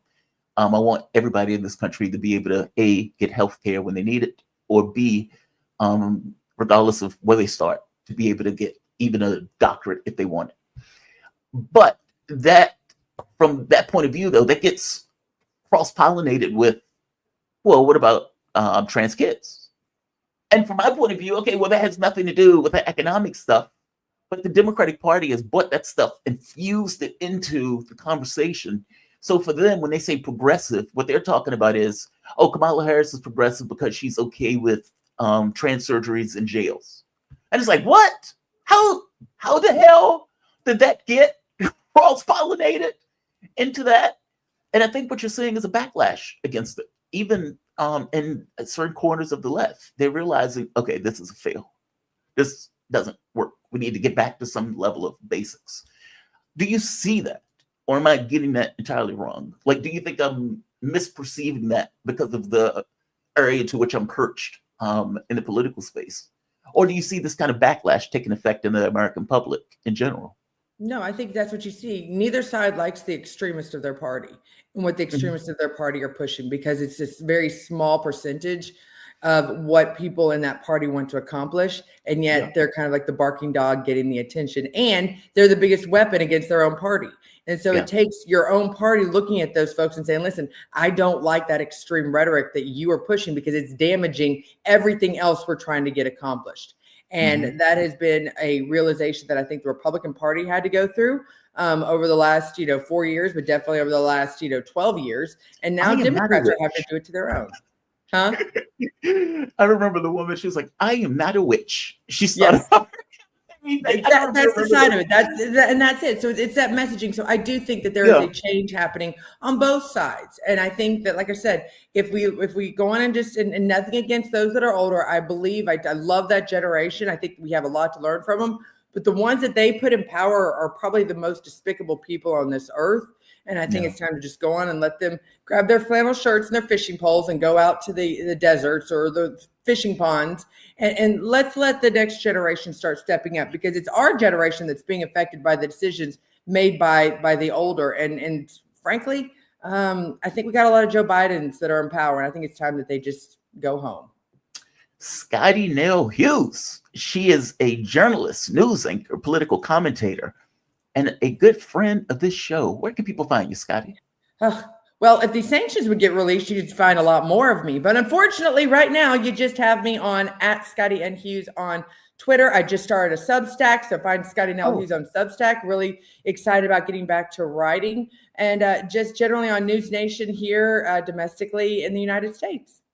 Do you think that Trump is going to do anything about the sanctions, especially if he defined the sanctions as being one of the things that's hurting the dollar? You cannot end the Russian-Ukraine conflict without taking up some of those sanctions. We are hurting the American. I don't think, and this is what the biggest thing about those sanctions, guys, we are refusing money from the world, investing in the United States. We sit here and we talk about we need economic prosperity. Those sanctions are not hurting the Russian economy. You know whose economy they're hurting? They're hurting the American economy, because it's keeping the Russians from giving the money here in the United States. Not control. Money isn't control over here, but spending over here. That's right there is hurting us. I think if you really are serious about getting the economy, you want to invest $1 billion in the United States, take those sanctions off, and I guarantee that $1 billion will be here in no time. By the way, not to mention Europe is being decimated I mean, like if you look at Germany, where Germany is being deindustrialized, I think Bloomberg recently came out saying the German economy is unraveling. And even part of the reason that the government collapsed had a lot to do with the way that they were appropriating money. For one, there's a budget shortfall, and they're trying to figure out, hey, I know we have a budget shortfall, but how do we send more money to Ukraine? Right. And the people are like, why are we doing this? Like, how is this going to help? I mean, look, I agree with you. I guess the question becomes, is it one of those things that Donald Trump is going to do? And I don't know. Yes, but, I think he does. oh, I really do. Yeah. I think he lifts these sanctions from day one. And I'm really hoping that both sides, but especially the Russian government, that's a part of the negotiating technique, and everything that I'm seeing shows everything. Because once again, Donald Trump wants money flowing. So if he has a chance to bring money into the United States, he's going to make that a priority, and this is the best way to do it. From your mouth to God's ears, Scotty. Amen. Thank you for this. Thank Really appreciate you. it. Always appreciate Happy having you. holidays. You too. Be safe. Merry Christmas, by the way. Merry Christmas. All right. Scotty Hughes, a really good friend of the show. I always appreciate her. Look, we have Republicans and Democrats, socialists, libertarians, and everything in between on the show. I don't have an issue talking to them, even if I disagree with them. It's just disagreement. That is perfectly fine. Even today, if you notice, like in a foreign policy sense, the people fundamentally disagreed. The point of view of Lath was going to be different than the point of view of Colonel Wilkerson, and the point of view of Scotty, especially on the Department of Education, and some of the things that Trump is going to do is going to be greatly different than my own. It's life. I mean, it's a political show. Sometimes I need those points of view in order to give me this kind of a rounded point of view where I can at the very least choose, okay, which one do I think is more accurate, or which one do I think is more likely to be true? TC, great program, Jamal. Thank you, TC. I try, man. I do my damnedest. It is hard to book guests. Oh, it is hard to book guests. I hate that part. Because the guest thing, I always feel like I owe when I'm, how can I say this? When I am, I like doing the show. Meaning, I like having the conversations with people. I like having the debates on this or that, or learning something new, especially from the standpoint of foreign policy. I am a sucker for foreign policy. It puts me in the mind of chess logic, for better or for worse. That usually is the thing that pans out. Booking guests is different because it requires a capability of maintaining relationships, which I've never been good at. I'm not good at keeping tabs. I tend to get very focused and very zeroed in on the very specific thing that I'm doing. So it's like there's a bed, there's a studio. Wake up, do the news, go to sleep, wake up, do the news, go back to sleep. And when you have to call for somebody and say, hey, can you come onto the show? It's you asking somebody for something, where all things being equal, I tend to be more self-contained. I hate asking anybody for anything if I have the opportunity to not ask the person for something. So having to be continuously, hey man, can you come on the show? Hey man, can you come on the show? Hey man, can you come on the show? That stuff is painful experience for me. But nevertheless, I do it for the content. I do it for you all. And I do it for myself too, because I like doing this as a career or as a living situation. And I thank all of you for allowing me to do it. We have come to the end of the road. I want to thank all of my guests for joining me today. Lawrence Wilkerson, Scotty, Lath, all of them. Thank you. Deeply appreciate it. And I hope you guys got something out of their points of view. Whether you agree with them, whether you disagree with them, at the very least, you were able to hear different versions of reality. And I do think that people are being earnest when they're giving that point of view. If I didn't think they were being earnest, I probably wouldn't even bring them on the show. But I want to thank all of them. And I want to thank all of you. My goal is to reach, in the short term, 40,000 by the end of the year. In pursuit of that, please like the content, share the content, subscribe to the content, hit the notification bell. I tend to pop in at all times of the day and night, so definitely hit the notification bell so you'll be alerted to my presence when I descend into the internet space. Also, if you really dig the content, please support this content. PayPal, Patreon, or for that matter, Super Chats. Even $1 helps the content and helps the show. Like they said, buy me a cup of coffee, as the people say, and some of the other channels. All Super Chats will be read, providing they're not racist, sexist, or bigoted. I am going to end this, and I'm going to say thank all of you for joining me. I hope you guys enjoyed the show. You will see me bright and early tomorrow. I think Mark Sabota is going to be on the show tomorrow. I think Angie is going to be on. I am trying to get somebody on Canada and potentially even Europe for what is taking place. I'm not quite sure who off the top of my head, though. Yeah, I'll work it out.